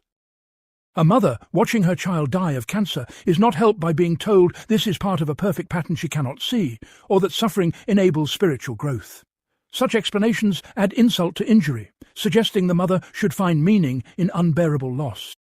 Rumi's response, implicit in his poetry, is that theodicy is not meant for those currently suffering, but for those tempted toward existential despair about the nature of reality. When you are in acute pain, you need help and comfort, not philosophical explanation. But when you step back and ask whether existence itself is fundamentally good or evil, whether life is worth living given the amount of suffering it contains, then theodicy becomes relevant. He also addresses the question of why God does not simply prevent evil if God is all-powerful. His answer involves the distinction between possibility and actuality. God could create a world without evil, but such a world would lack the specific qualities that make existence meaningful to conscious beings. It would be static, unchanging, without drama or development. The choice is not between this world and a better world with less evil, but between this world with its mix of good and evil versus no manifest world at all. Critics point out this still makes God responsible for choosing to create a world containing evil rather than choosing not to create at all. If I choose to have a child knowing they will suffer terribly, my choice to create them is morally questionable, even if I do not directly cause their suffering. Applying this logic to God makes divine creation itself ethically problematic. The practical application reveals both the power and danger of Rumi's theodicy clearly. Someone experiencing chronic illness or disability might encounter Rumi's framework suggesting their suffering serves spiritual purpose, either burning away karma, developing their soul, or providing opportunity for others to practice compassion. For some people, in some contexts, this framework transforms unbearable suffering into meaningful challenge. The illness remains difficult, but it is no longer pointless arbitrary cruelty. It becomes part of a larger story where they are protagonists undergoing necessary transformation. Research in meaning-making after trauma shows that people who construct coherent narratives about their suffering generally cope better than those who experience it as meaningless. But for others, this framework produces toxic positivity and self-blame. They feel pressure to find meaning and accept their suffering gracefully when what they actually need is to rage against it, grieve it, or seek every possible means to alleviate it. The suggestion that suffering serves spiritual purpose can prevent people from appropriate responses like leaving abusive situations, seeking medical treatment, or demanding social change to address systemic causes of suffering. Rumi does provide one crucial nuance that contemporary interpreters often miss. He distinguishes between necessary suffering that comes from being finite and contingent and unnecessary suffering that comes from ego and resistance. Physical pain from injury, grief from loss, difficulty of growth, these are intrinsic to existence. But much human suffering results from clinging to what must change, identifying with what is impermanent, or fighting against reality rather than accepting it. This second category of suffering can be reduced or eliminated through spiritual practice without changing external circumstances. You cannot prevent experiencing loss, but you can transform your relationship with loss so it does not destroy you. You cannot avoid physical pain, but you can change how you relate to pain so you are not tortured by your resistance to it. The contemporary physician Gabor Mate describes how people suffering chronic pain often experience pain about their pain, the secondary suffering that comes from hating and fighting the sensation itself. When they learn to accept the raw sensation without the narrative of how terrible it is and how it should not be happening, often the suffering reduces dramatically even though the pain remains. This validates Rumi's distinction between unavoidable and self-created suffering. Where Rumi's theodicy succeeds most powerfully is in preventing despair when confronting the full scope of suffering in existence. If you take seriously the amount of pain, cruelty and tragedy throughout history and across the world, it is difficult to avoid concluding that existence is fundamentally malevolent or meaningless. Rumi provides a framework that acknowledges this suffering fully while maintaining that existence itself is sacred and ultimately benevolent. Where it fails most catastrophically is when used to justify evil or discourage action against it. Throughout history, mystical acceptance of suffering as divine will has enabled quietism, the view that we should not resist or try to change anything because all is perfect as it is. This has permitted atrocities to continue while spiritual people observe with detached equanimity, telling victims their suffering serves higher purpose. Rumi himself seems torn between these positions. Some passages celebrate fierce action against injustice, validating rage at cruelty and wrongdoing. Other passages counsel complete acceptance of whatever arises, trusting divine wisdom beyond human understanding. He never adequately explains when each response is appropriate. The question of animal suffering presents particular challenge for Rumi's theodicy. If suffering enables spiritual growth, what purpose does the suffering of animals serve? They are not developing virtue or awakening to reality through their pain. The deer killed slowly by predators, the dolphin trapped in fishing nets, the billions of animals raised in factory farms, their suffering seems to serve no purpose even within Rumi's framework. Rumi lived in a time when animals were largely invisible in moral consideration, so he does not address this directly. Contemporary interpreters extending his thought argue that animal suffering is part of the same cosmic pattern, all consciousness eventually evolving toward recognition of unity, regardless of current form. But this feels like retrofitting rather than genuine resolution of the problem. The ultimate question is whether any theodicy can be satisfying. Perhaps the problem of evil is inherently unsolvable from within existence, requiring acceptance that reality contains genuine ambiguity and tragedy that cannot be explained away. Rumi's contribution is providing a framework that takes suffering seriously while preventing it from destroying faith in the fundamental goodness of existence. Whether this represents deep wisdom or sophisticated self-deception remains disputed. Part 10. Gender, Sexuality, and the Feminine Divine. Rumi's views on gender and sexuality are deeply contradictory, reflecting the patriarchal assumptions of 13th century Islamic society, while simultaneously containing surprising moments of gender transcendence and celebration of the feminine divine. This makes interpretation and contemporary application particularly fraught. The most obvious dimension is his acceptance of standard gender hierarchy. Women have distinct social roles centered on family and domestic life. Men occupy public space, pursue scholarship and spiritual teaching, exercise political power. Rumi rarely questions these arrangements explicitly, taking them as natural order rather than social construction. However, his poetry and stories include numerous female characters who are spiritually advanced, sometimes more so than their male counterparts. He tells stories of women saints who perform miracles, women who see through religious hypocrisy that fools male scholars, women whose devotion exceeds that of famous male mystics.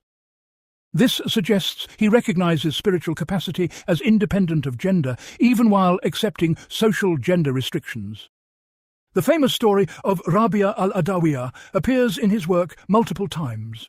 She was an 8th century female Sufi saint who rejected marriage proposals to devote herself entirely to God. When asked whether she loved God or hated Satan more, she replied that her love for God left no room to think about Satan.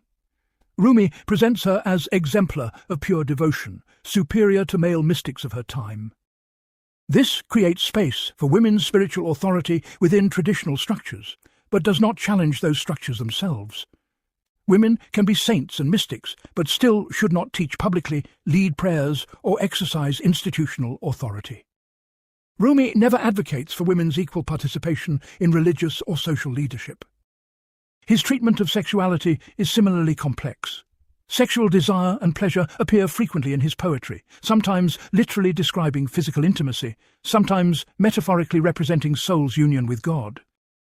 The boundary between literal and metaphorical is deliberately blurred, creating poetry that functions on multiple levels simultaneously. Orthodox interpretations insist all sexual imagery in Sufi poetry is purely metaphorical, representing spiritual states rather than actual physicality. This reading allows the poetry to remain respectable and devotional.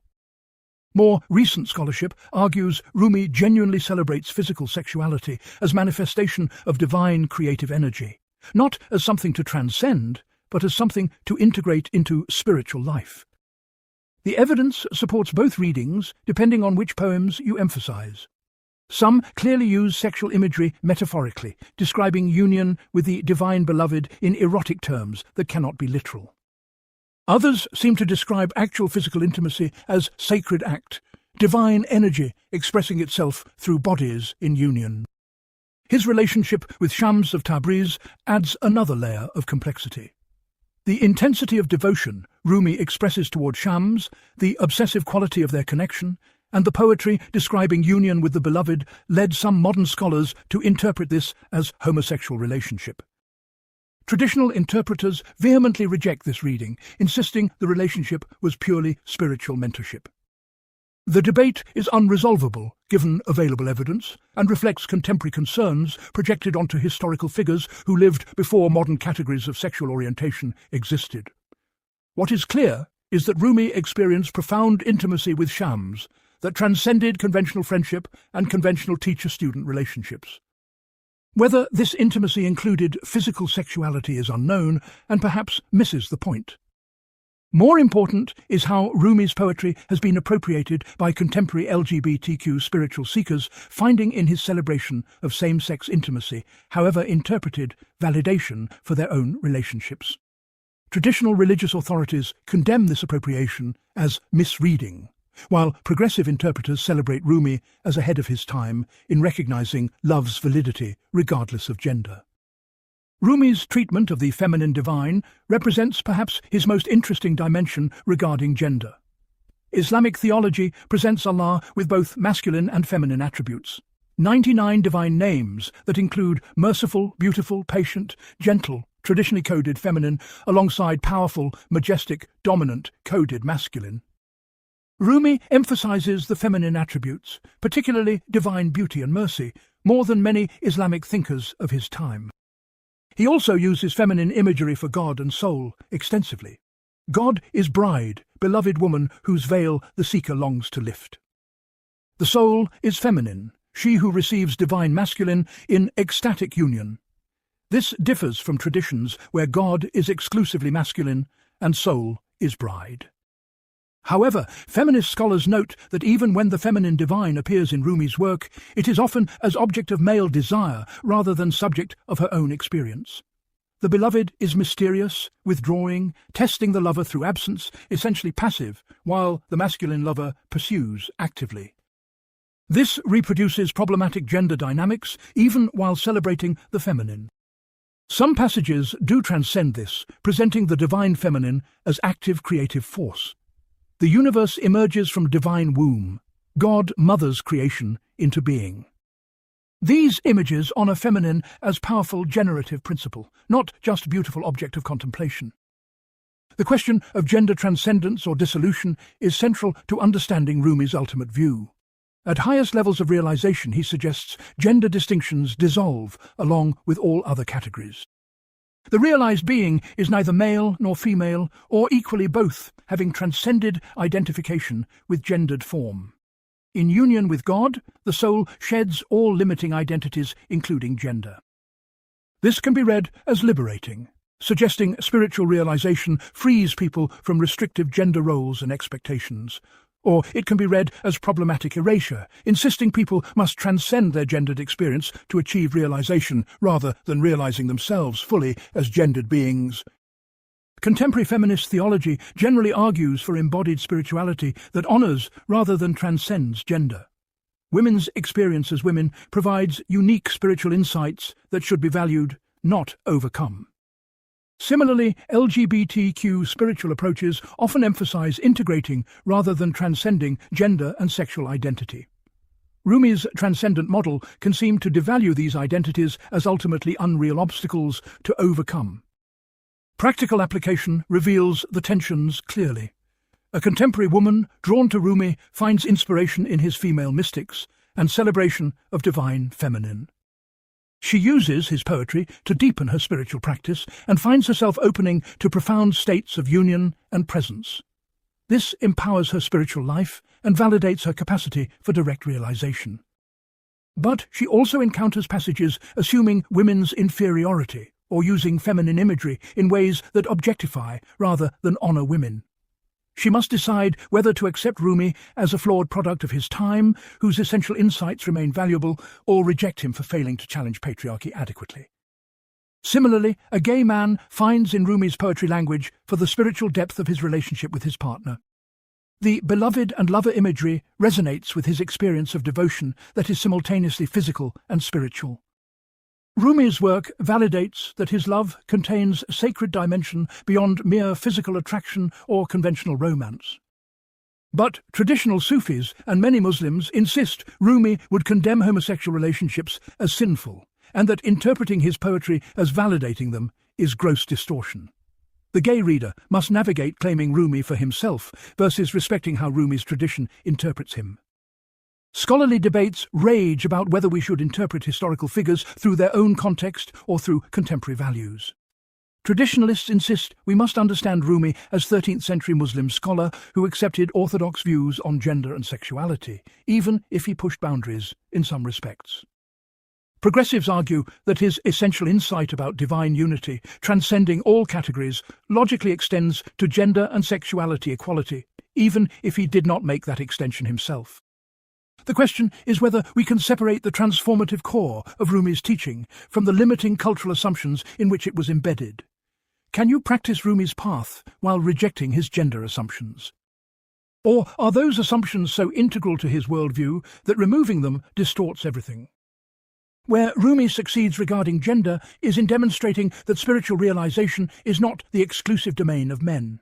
Women can and do achieve the highest states of consciousness. Female spiritual authority has validity even in patriarchal society. This was genuinely progressive for his context, even if insufficient by contemporary standards.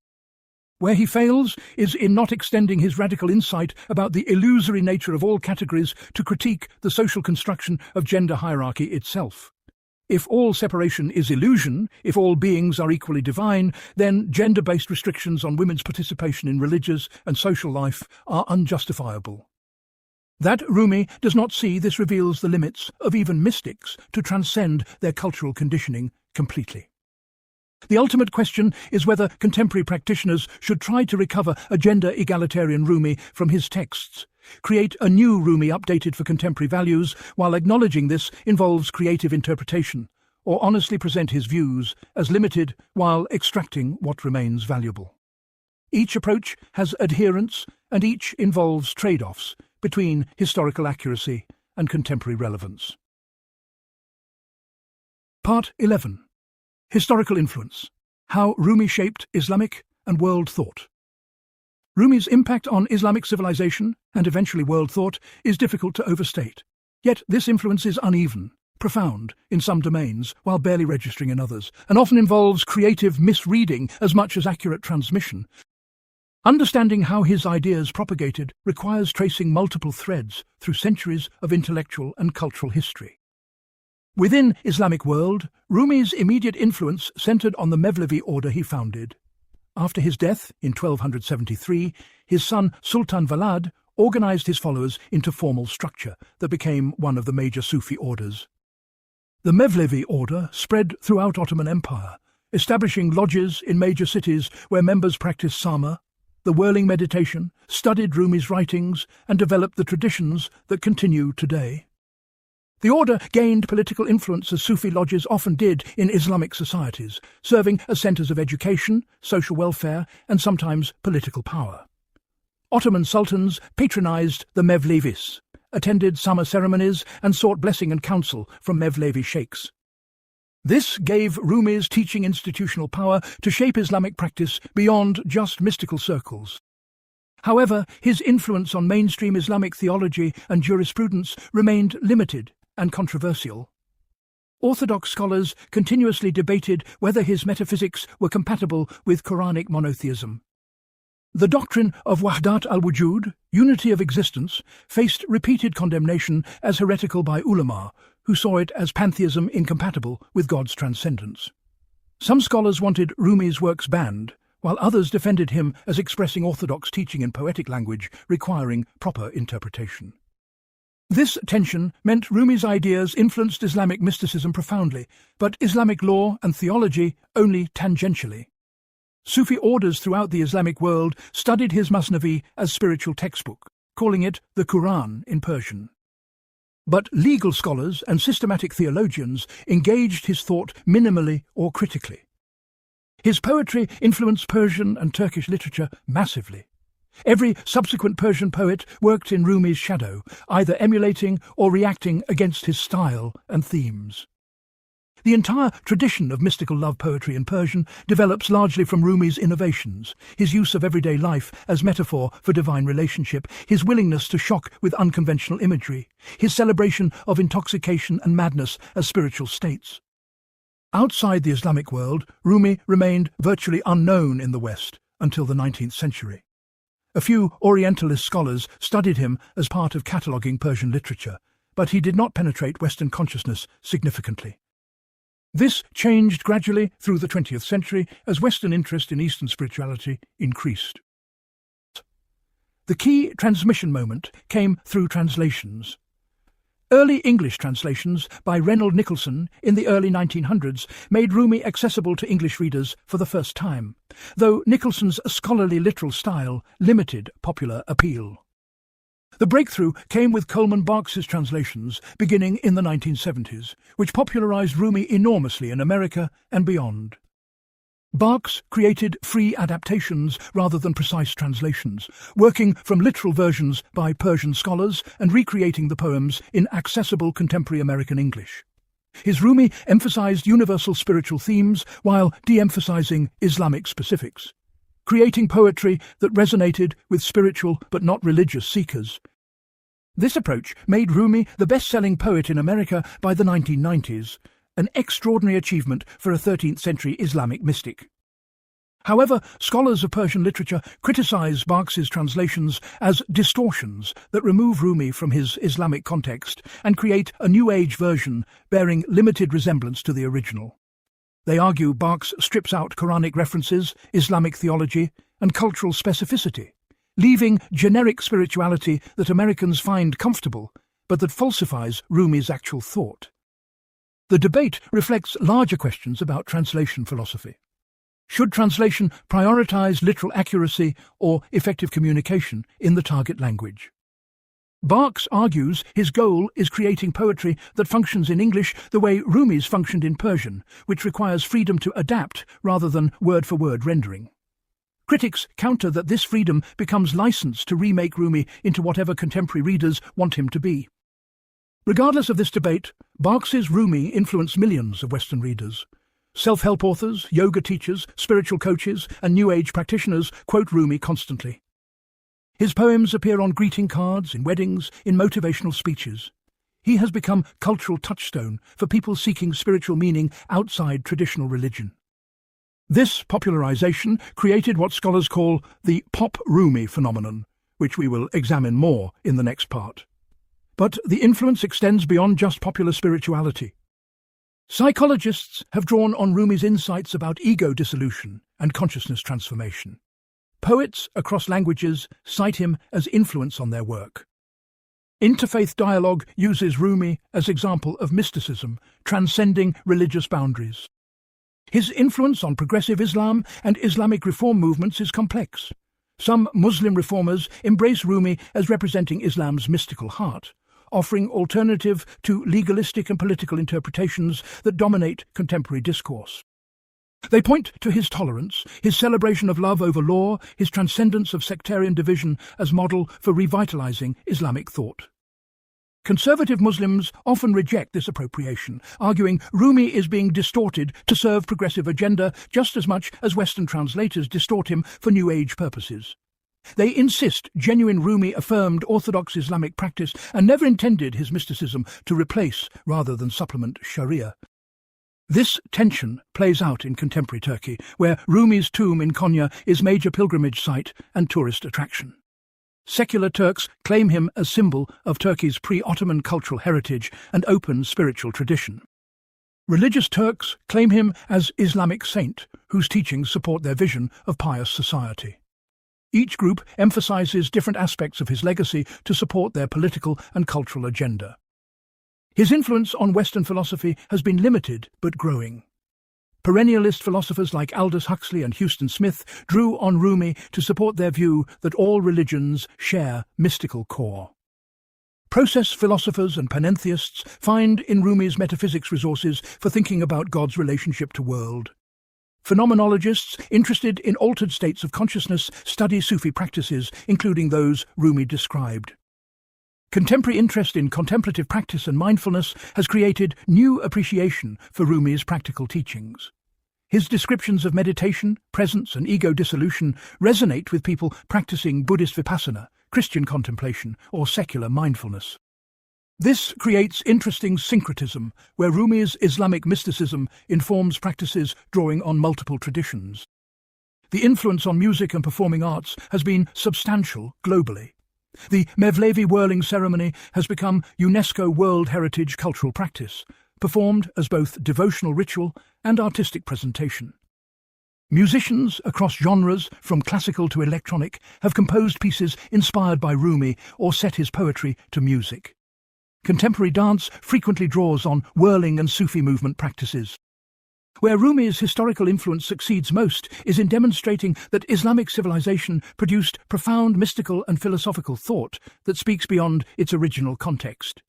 He challenges stereotypes of Islam as solely legalistic or militant religion by showcasing its rich interior dimensions. He provides resources for dialogue across religious and cultural boundaries through emphasizing universal human experiences of seeking meaning and transcendence. Where his influence becomes problematic is when appropriated so thoroughly by non-Islamic contexts that his Islamic identity disappears.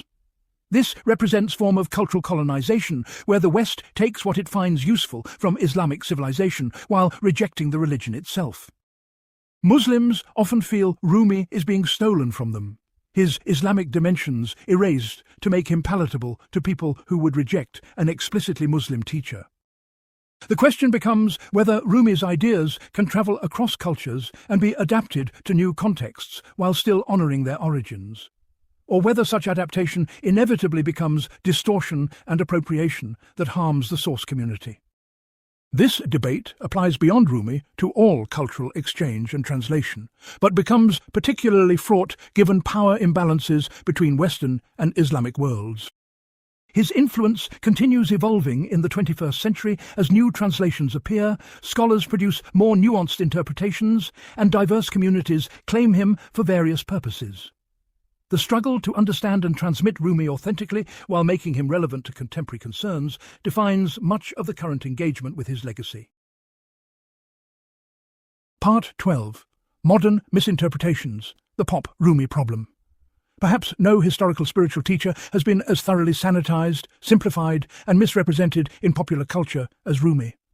The pop Rumi that circulates on social media, in self-help books, and at yoga studios bears limited resemblance to the actual 13th century Islamic mystic and his complex, often challenging philosophy. Understanding these distortions matters not just for historical accuracy, but for grappling with questions of cultural appropriation, spiritual bypassing, and what happens when radical ideas get domesticated for mass consumption. The primary misrepresentation involves decontextualizing Rumi's poetry from Islamic framework. Most popular English versions remove all Quranic references, mentions of Muhammad, Islamic practices, and theological terminology. What remains is generic spirituality about love, soul, and universe that could come from any tradition or no tradition at all. This makes Rumi palatable to people uncomfortable with Islamic religion, but interested in spirituality, which is large market in contemporary West. The Iranian-American scholar Omid Safi has documented this thoroughly. He shows how popular translations systematically erase Rumi's Islamic identity, turning him into spiritual but not religious poet, rather than devout Muslim mystic. For example, where Rumi writes explicitly about Muhammad as perfect human being and supreme beloved, popular versions replace this with generic beloved that readers can interpret however they wish.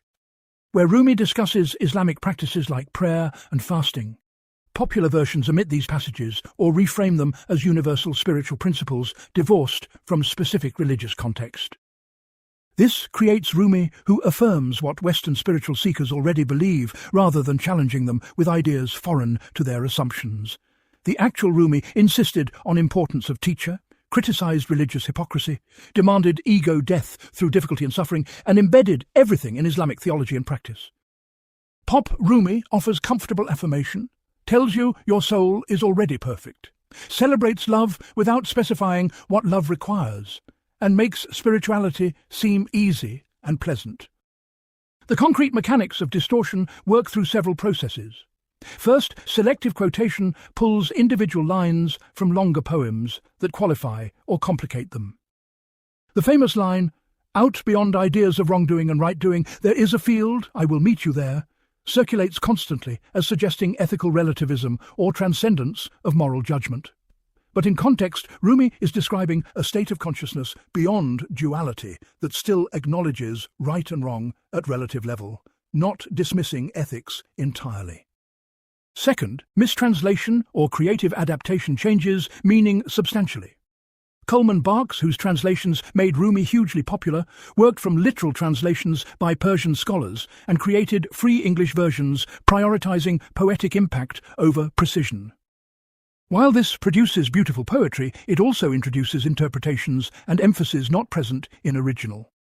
Barks admits he is not Persian scholar and aims to create American poetry inspired by Rumi rather than academic translation, but many readers assume they are encountering Rumi directly. Third, recirculation through social media and popular culture strips away even the minimal context most translations provide. A Rumi quote appears on Instagram with pretty background image, no source, no explanation, completely divorced from anything that would help understand it properly. It becomes an empty container into which readers pour their own meanings and assumptions. The result is Rumi as perpetual cheerleader for contemporary individualism and therapeutic culture. He supposedly tells you to follow your bliss, trust your feelings, let go of toxic relationships, and love yourself first. These may be valuable messages in certain contexts, but they are not particularly Rumi's teaching. Actual Rumi insisted on submitting to spiritual teacher, challenged trusting your feelings when they come from ego, demanded staying in difficult relationships as spiritual practice, and taught that self-love, as ordinarily understood, is the main obstacle to realization. Pop Rumi also becomes prophet of romantic love as ultimate spiritual path. Countless wedding ceremonies feature Rumi poems presented as celebrating romantic partnership as highest form of human connection. While Rumi certainly used love between humans as metaphor for divine love, his actual teaching insisted that human relationships must become transparent to divine reality rather than ends in themselves. He would likely challenge the idea that finding your soulmate is life's ultimate purpose, which Pop Rumi seems to endorse constantly. The phenomenon reflects a broader pattern of spiritual bypassing in contemporary Western culture. People use spiritual ideas to avoid dealing with psychological issues, systemic injustice, or difficult emotions. Pop Rumi enables this by suggesting you can transcend problems through positive thinking and spiritual awareness rather than addressing root causes through therapy, political action, or difficult interpersonal work. Actual Rumi taught that spiritual transformation requires facing your shadow, engaging difficulty fully and often feeling worse before feeling better as defense mechanisms crumble. Pop Rumi suggests spirituality should make you feel good, and any teaching that produces discomfort is probably wrong. The cultural appropriation dimension is significant and contested. Muslims, particularly those from Persian and Turkish backgrounds who claim Rumi as part of their heritage, often feel their tradition is being stolen and whitewashed. At the same time, many Muslims visit Rumi's tomb, practice in Mevlevi tradition, and study his work. Western spiritual seekers quote sanitized versions with no acknowledgement of Islamic context or debt to Muslim scholars who preserved and transmitted his work for centuries. Some argue this is inevitable and even positive, that good ideas should spread beyond their origins and be adapted to new contexts. Universal wisdom belongs to everyone, not just the culture that produced it. Others counter that this perpetuates colonial pattern, where West extracts what it values from other cultures while rejecting those cultures themselves. People love Rumi but fear and demonize Muslims, which represents profound hypocrisy and injustice. The economic dimension matters too. Publishers, translators, self-help authors, and spiritual teachers profit substantially from Rumi, while Persian and Muslim scholars who did the difficult work of translation, interpretation, and preservation receive minimal recognition or compensation. Coleman Barks became wealthy and famous through his Rumi adaptations, while the Iranian scholars who provided literal translations he worked from remain largely unknown. Defenders of popular Rumi argue that reaching millions of people with inspiring poetry, even if simplified, creates more good than insisting on scholarly accuracy that few would engage. If strict fidelity to Rumi's Islamic context means most Westerners would never encounter his ideas, perhaps simplified, accessible versions serve important purpose despite their limitations. The perfect can be enemy of the good, and intellectual purity can prevent practical benefit. Critics respond that false Rumi is worse than no Rumi. People think they understand Rumi when actually they have encountered a distorted version that reinforces their existing assumptions rather than challenging them. This creates false confidence and prevents genuine engagement with ideas that could actually transform their lives and perspectives. Better to read nothing than to read something false that inoculates you against the real teaching. Practical impact of Pop Rumi phenomenon is mixed. Millions of people have been moved by quotes and poems attributed to Rumi, finding comfort, inspiration, and encouragement. For some, this is gateway to deeper engagement with Sufism, Islamic mysticism, or contemplative practice generally. They start with accessible versions, then pursue more authentic understanding. For others, pop Rumi becomes substitute for genuine spiritual practice, providing pleasant ideas to think about without demanding actual transformation. They collect quotes, feel spiritually sophisticated, but never undertake the difficult work of ego dissolution, surrender to teacher, or confronting their own limitations that actual Rumi insisted on. The question is whether popular culture can transmit authentic spiritual teaching at all, or whether mass commodification inevitably distorts beyond recognition. Perhaps we need both scholarly accurate versions for serious students and simplified accessible versions for general public, as long as distinction between them is clearly marked. Currently, that distinction is rarely made, and most people encountering Rumi have no idea they are getting thoroughly mediated and interpreted version rather than direct access to his thought. Where pop Rumi succeeds despite distortions is in keeping conversation about spirituality, meaning and transcendence alive in secular culture. Even superficial engagement with these questions is better than pure materialism and consumerism that otherwise dominate. If sanitized Rumi helps people consider that there might be more to existence than what immediately appears, that serves a valuable purpose even if it is not what actual Rumi taught. Where it fails completely is in perpetuating power dynamics that erase Muslim voices and contributions while profiting from Islamic intellectual heritage. This is not just about Rumi, but about larger pattern of how Western culture relates to Islamic civilization, taking what seems valuable while rejecting the people and tradition that created it. Until this structural injustice is acknowledged and addressed, even well-intentioned popularization of Rumi participates in cultural violence. Part 13. Major scholarly debates and academic controversies. Academic study of Rumi involves fierce ongoing debates about fundamental questions of interpretation, context, influence, and significance.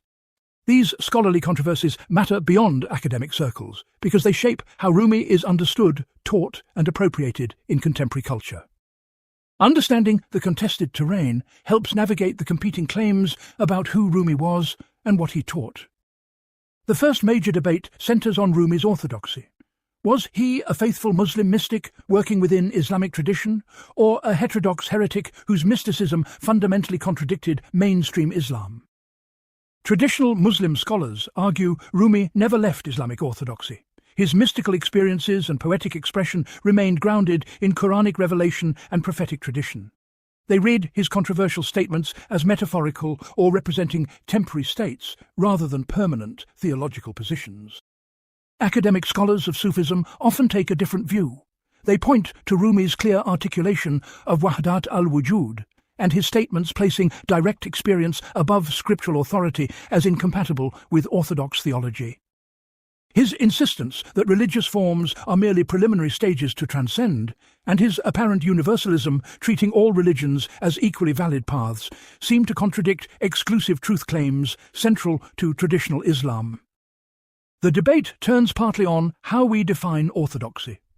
If orthodoxy means adherence to Quranic teaching and prophetic example, then many of Rumi's positions appear heterodox. But if we recognize that Islamic tradition has always contained mystical dimension, where apparent contradictions with exoteric teaching are accepted as representing higher esoteric truth, then Rumi fits within established pattern of Sufi teaching. Evidence exists for both positions. Rumi quotes Quran extensively, defends Muhammad as perfect model, and insists his mysticism fulfills rather than replaces Islamic law. Yet he also says things like being neither Muslim nor Christian, criticizes scholars who prioritize law over direct experience, and suggests ultimate truth transcends any particular religious formulation. Perhaps both are true. He remained committed to Islamic framework while pushing its boundaries to breaking point.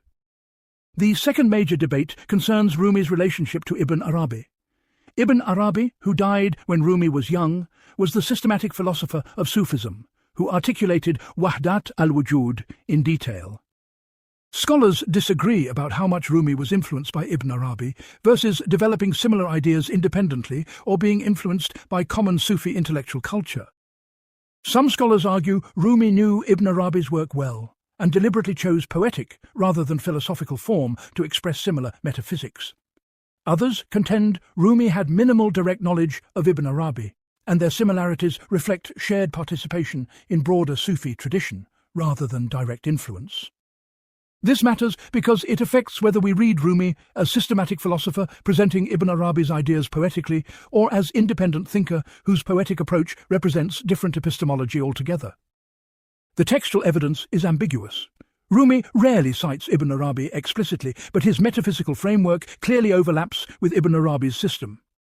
Whether this represents direct borrowing, common source, or independent discovery of similar truths through mystical experience remains disputed. Third, scholars debate Rumi's relationship to Shams of Tabriz and what actually happened in that transformative encounter.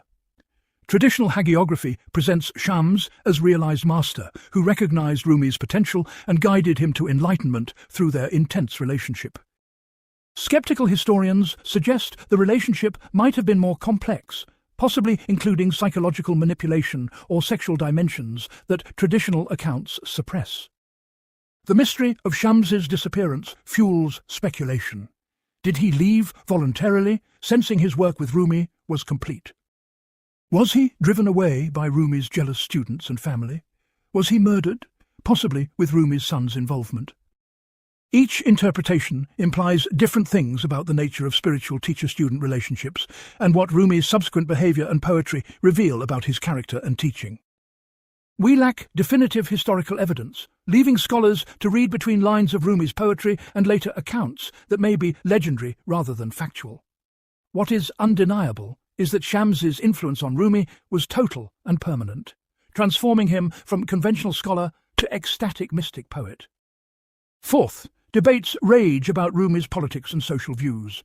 Progressive scholars emphasize passages suggesting social critique, challenge to hierarchy, and proto-democratic sensibilities. Conservative scholars argue Rumi accepted and supported traditional social arrangements of his time, and any apparent progressivism reflects modern projection rather than historical reality. The evidence allows multiple readings because Rumi's teaching operates on multiple levels. He can simultaneously affirm that all beings are equally divine manifestations while accepting social hierarchies as appropriate for people at different stages of spiritual development. He can criticize corrupt rulers while still counseling obedience to political authority. These apparent contradictions might be genuine complexity or might be strategic ambiguity, allowing him to avoid persecution while hinting at more radical positions. Fifth, scholars argue about the relationship between Rumi's Persian cultural context and his Islamic religious identity. Is he primarily Persian poet who happens to work within Islamic framework, or primarily Muslim mystic who happens to write in Persian? This debate has contemporary political dimensions as Iranian nationalists claim Rumi as Persian cultural heritage distinct from Arab Islam, while Muslims emphasize his Islamic identity above his ethnic or linguistic context. Historically, Persian and Islamic identities were thoroughly intertwined in Rumi's world, making modern attempts to separate them somewhat anachronistic. But the question matters for how we understand Rumi's significance and who has legitimate claim to his legacy. Sixth, scholars debate the extent of Greek philosophical influence on Rumi through intermediaries. Islamic philosophy incorporated substantial Greek thought, particularly Plato and Aristotle, via Arabic translations and commentaries. Some scholars argue Rumi's metaphysics shows clear Platonic influences, his distinction between manifest world and divine reality echoing Plato's forms. Others insist his thought derives primarily from Quranic and Sufi sources with minimal Greek influence. Seventh, feminist scholars debate whether Rumi's occasional elevation of feminine divine represents genuine insight or patriarchal appropriation of the feminine for male mystical purposes. Is his celebration of the feminine divine progressive or problematic? Does his use of gender in mystical poetry reinforce or subvert patriarchal assumptions? These questions lack clear answers, but shape how contemporary feminists engage or reject Rumi's work. Eighth, debates continue about Rumi's stance on other religions. Was he genuinely pluralistic? accepting validity of multiple paths, or a universalist who saw all religions as approximations of Islamic truth? Did he honor difference or subsume it into his own framework? This matters enormously for interfaith dialogue and whether Rumi provides resources for authentic religious pluralism or represents sophisticated form of Islamic triumphalism. Ninth, scholars argue about the role of music, poetry, and altered states in Rumi's epistemology. Are these central to his teaching method or supplementary aesthetic dimensions? Can you understand and practice Rumi's path without engaging poetic and musical dimensions, or are they essential rather than optional? This affects whether Rumi's thought can be extracted and systematized philosophically, or whether it resists such treatment inherently. 10th, ongoing debate concerns whether Rumi's teaching is primarily psychological, describing transformation of individual consciousness, or cosmological, making claims about ultimate nature of reality. Is he describing subjective experiences that feel transcendent or providing knowledge of objective metaphysical truth? This methodological question underlies many more specific interpretive disputes. These debates will not resolve definitively because evidence is limited and ambiguous. Rumi left poetic and narrative works that deliberately resist systematic interpretation, allowing multiple readings. His historical context is recovered imperfectly from sources written decades or centuries after his death, and contemporary scholars bring their own assumptions and agendas, inevitably shaping interpretation. What matters is recognizing that scholarly consensus does not exist on fundamental questions about who Rumi was and what he taught. Claims to definitive understanding should be viewed skeptically, and engagement with Rumi requires navigating contested terrain where multiple legitimate interpretations coexist. Part 14. Practical Applications. What actually works in real life. After examining Rumi's philosophy comprehensively, the crucial question remains, what from his teaching actually works when applied to contemporary life? This requires distinguishing between what sounds inspiring and what produces measurable transformation, between ideas that function in 13th century context versus what translates to 21st century situations. The most immediately applicable dimension is his teaching on presence and awareness. Rumi's insistence on bringing full attention to the present moment rather than living in memory and anticipation aligns with contemporary mindfulness research. Neuroscience confirms that present-centered awareness reduces stress, improves emotional regulation, and enhances well-being. Rumi provides poetic language and metaphysical framework that can motivate this practice more effectively than clinical instructions. Concrete application looks like this. Someone struggling with anxiety about the future uses Rumi's teaching that only this moment truly exists. Past and future are mental constructs. Anxiety lives entirely in imagination about what might happen. By repeatedly returning attention to direct sensory experience now, breathing, sounds, bodily sensations, the anxiety loses its grip.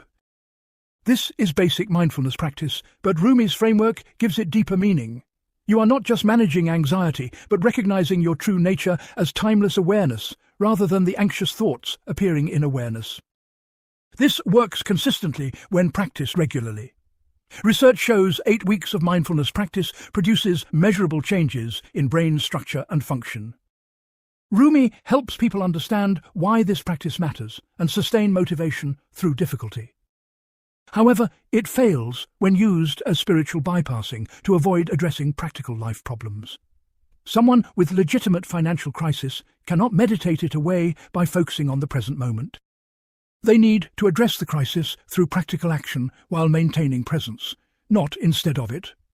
Rumi's teaching can enable harmful avoidance if misapplied. His teaching on emotional honesty and feeling fully applies powerfully. Contemporary therapy emphasizes sitting with difficult emotions rather than avoiding or suppressing them. Rumi anticipated this by centuries, insisting you must descend into grief, anger, and fear rather than transcending them prematurely.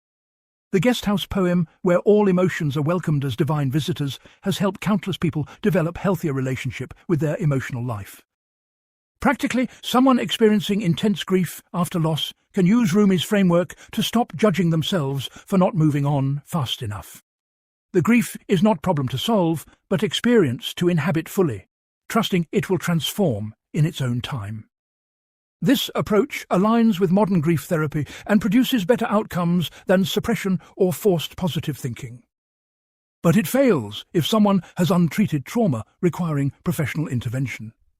Some emotions are too overwhelming to sit with alone without psychological support and stabilization techniques. Rumi's framework assumes a functional ego that can bear intense feeling, which trauma sometimes damages.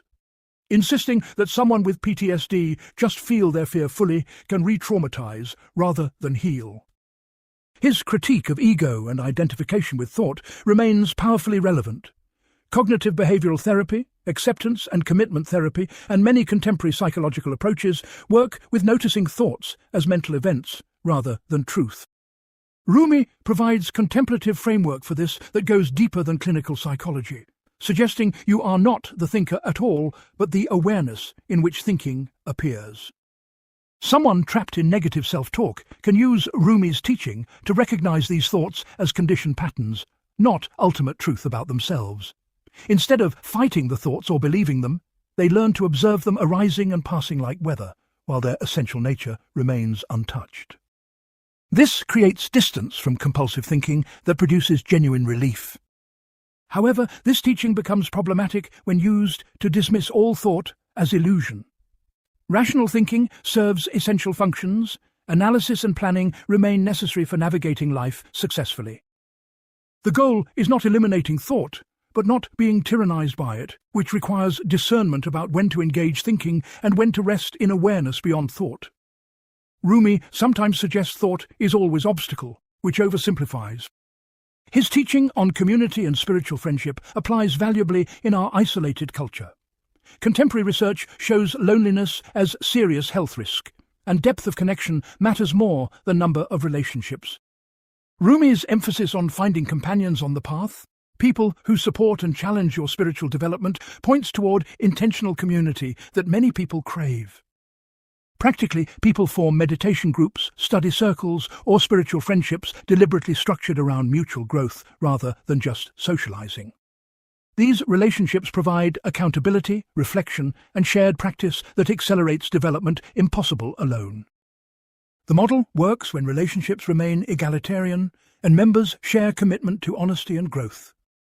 It fails when it reproduces cultic dynamics with unequal power and charismatic leaders exploiting vulnerable seekers. Rumi's emphasis on total surrender to teacher has enabled abuse too often to ignore this danger. Contemporary applications must include clear boundaries, consent-based relationships, and respect for personal autonomy that Rumi's medieval framework lacked. His teaching on death and impermanence provides practical benefit for end-of-life care and grief work. Hospice workers report that people who practice conscious dying, using approaching death as spiritual practice, often achieve remarkable peace and even report transcendent experiences in final days. Rumi's poetry and framework give language for this process that medical terminology cannot provide. Someone receiving terminal diagnosis can use Rumi's teaching that death is transition rather than ending, that what you truly are cannot die. This does not eliminate grief and fear, but provides context that makes them bearable. The practice involves consciously releasing attachment to body, identity, and accomplishments, discovering what remains when everything else is stripped away. But this works only for people cognitively intact enough to engage the practice. Those with dementia or sudden traumatic death cannot practice conscious dying. And the framework can create pressure on dying people to have profound spiritual experience when maybe they just feel frightened and want comfort, not transformation. His critique of materialism and status-seeking remains painfully relevant in consumer culture. People recognize their accumulation of possessions and achievements does not provide lasting satisfaction, yet feel trapped in systems demanding endless striving. Rumi validates the intuition that something is fundamentally wrong with organizing life around material gain and social status. Practically, people use Rumi's teaching to make different choices about career, consumption, and success. They pursue work that feels meaningful over maximum income, simplify their lives, invest in relationships and experiences over things.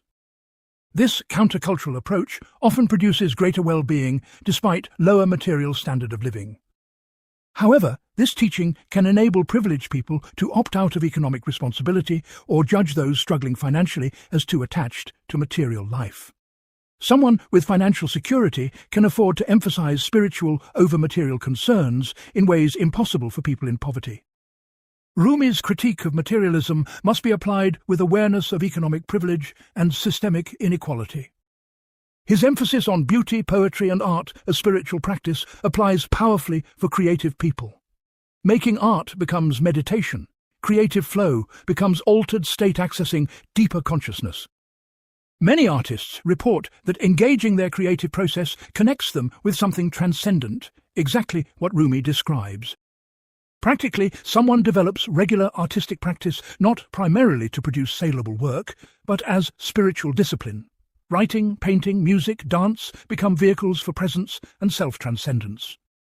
This approach to creativity reduces performance anxiety and produces more authentic work.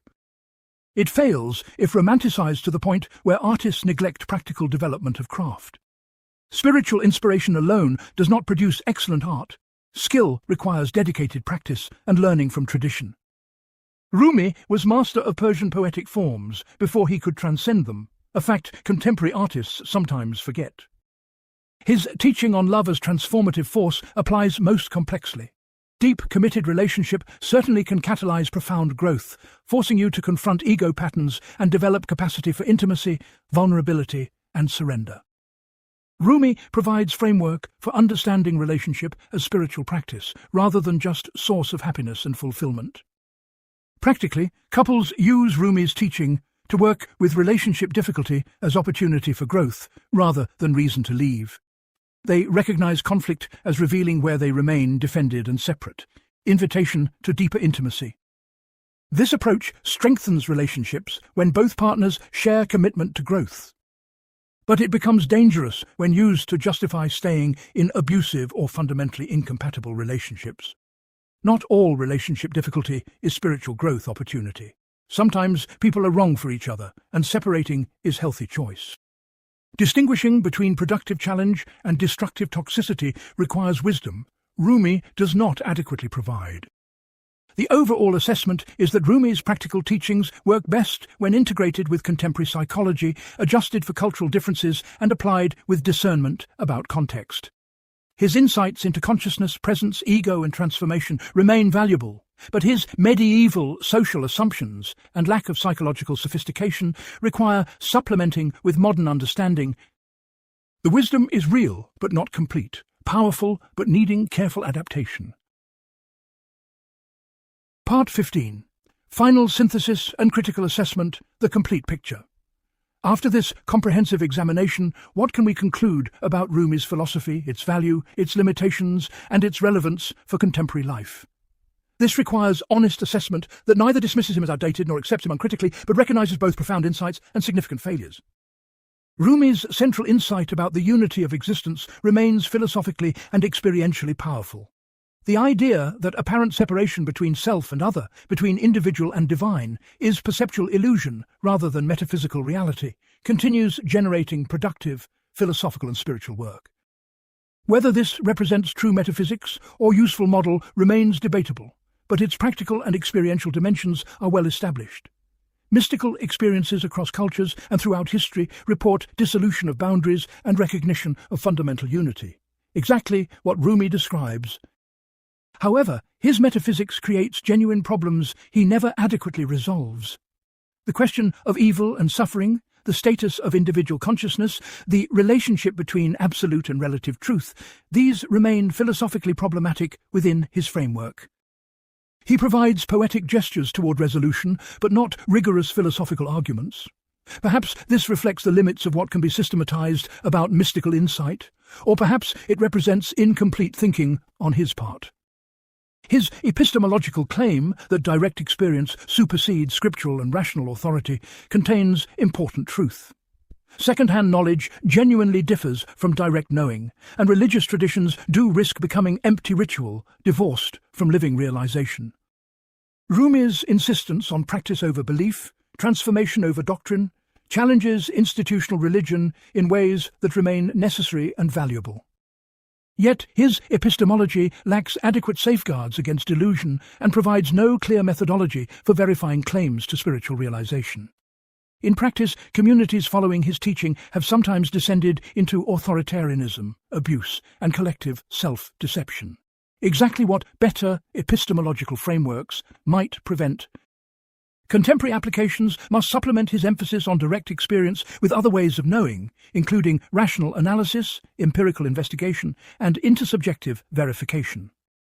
His teaching on love as fundamental force and path to realization captures something experientially real and philosophically interesting. Love, in Rumi's sense, the drive toward unity and recognition of fundamental interconnection, does seem to operate as central human motivation and provide access to transcendent states.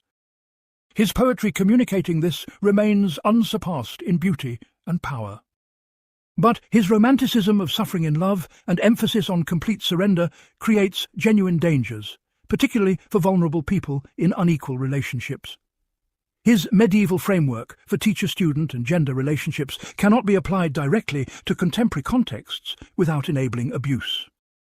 The transformative potential of love he describes is real, but so are the pathological forms love takes, and distinguishing them requires psychological sophistication. Rumi lacked. His developmental model mapping stages of spiritual transformation provides useful framework that aligns surprisingly well with contemporary research on adult development and consciousness studies. The progression from awakening to seeking to ego confrontation, to glimpses of unity, to stable realization describes a real process. Many practitioners report.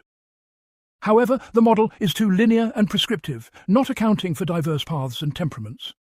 It also underemphasizes psychological health as foundation, assuming functional ego that can withstand ego-death practices. Many contemporary seekers require therapeutic work before or alongside spiritual practice, something Rumi's framework does not address. His critique of religious orthodoxy and institutional authority remains powerfully relevant. The tendency of religious establishments to prioritize control over genuine transformation, to mistake performance for realization, to use spirituality for ego enhancement, these problems persist today.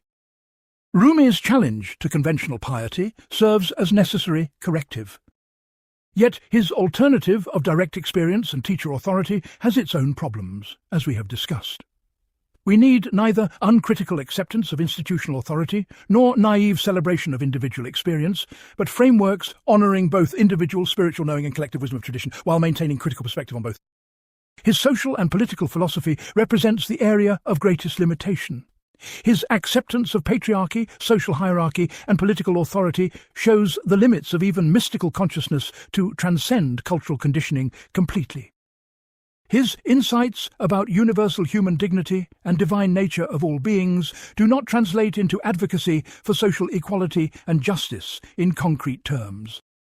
Contemporary applications must explicitly extend his metaphysical egalitarianism into social and political egalitarianism he failed to articulate. This is not distorting Rumi, but completing implications of his thought he could not see from within his historical context. His treatment of gender and sexuality requires similar critical extension. His occasional elevation of the feminine divine and validation of women's spiritual capacity are valuable starting points, but his patriarchal assumptions remain unacceptable. Modern practitioners must reconstruct his framework in explicitly feminist and queer-affirming directions, recognizing this as evolution beyond, rather than simple recovery of his teaching. The pop Rumi phenomenon reveals how powerful ideas get domesticated and distorted through popularization.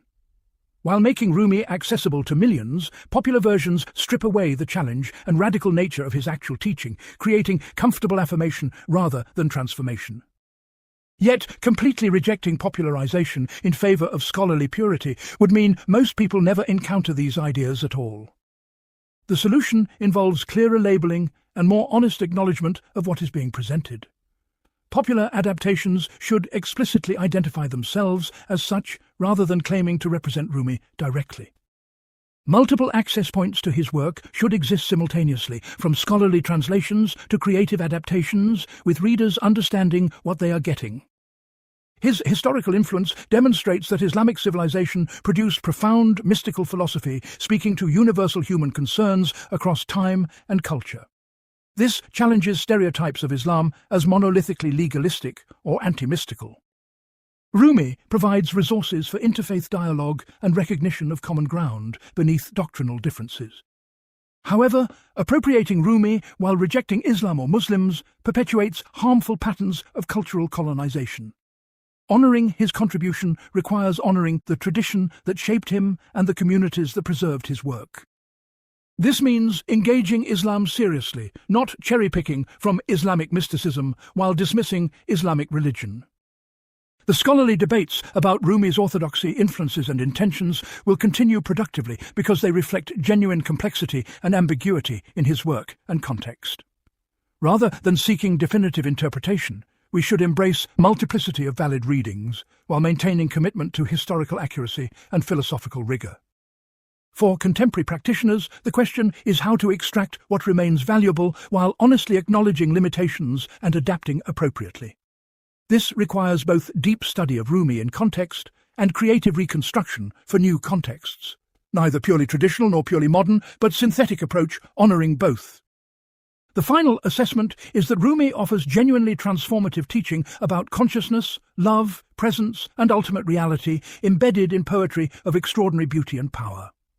His insights remain relevant and applicable 800 years later, which demonstrates their depth and universality. At the same time, his framework is incomplete, reflecting medieval Islamic context with assumptions we must challenge and revise.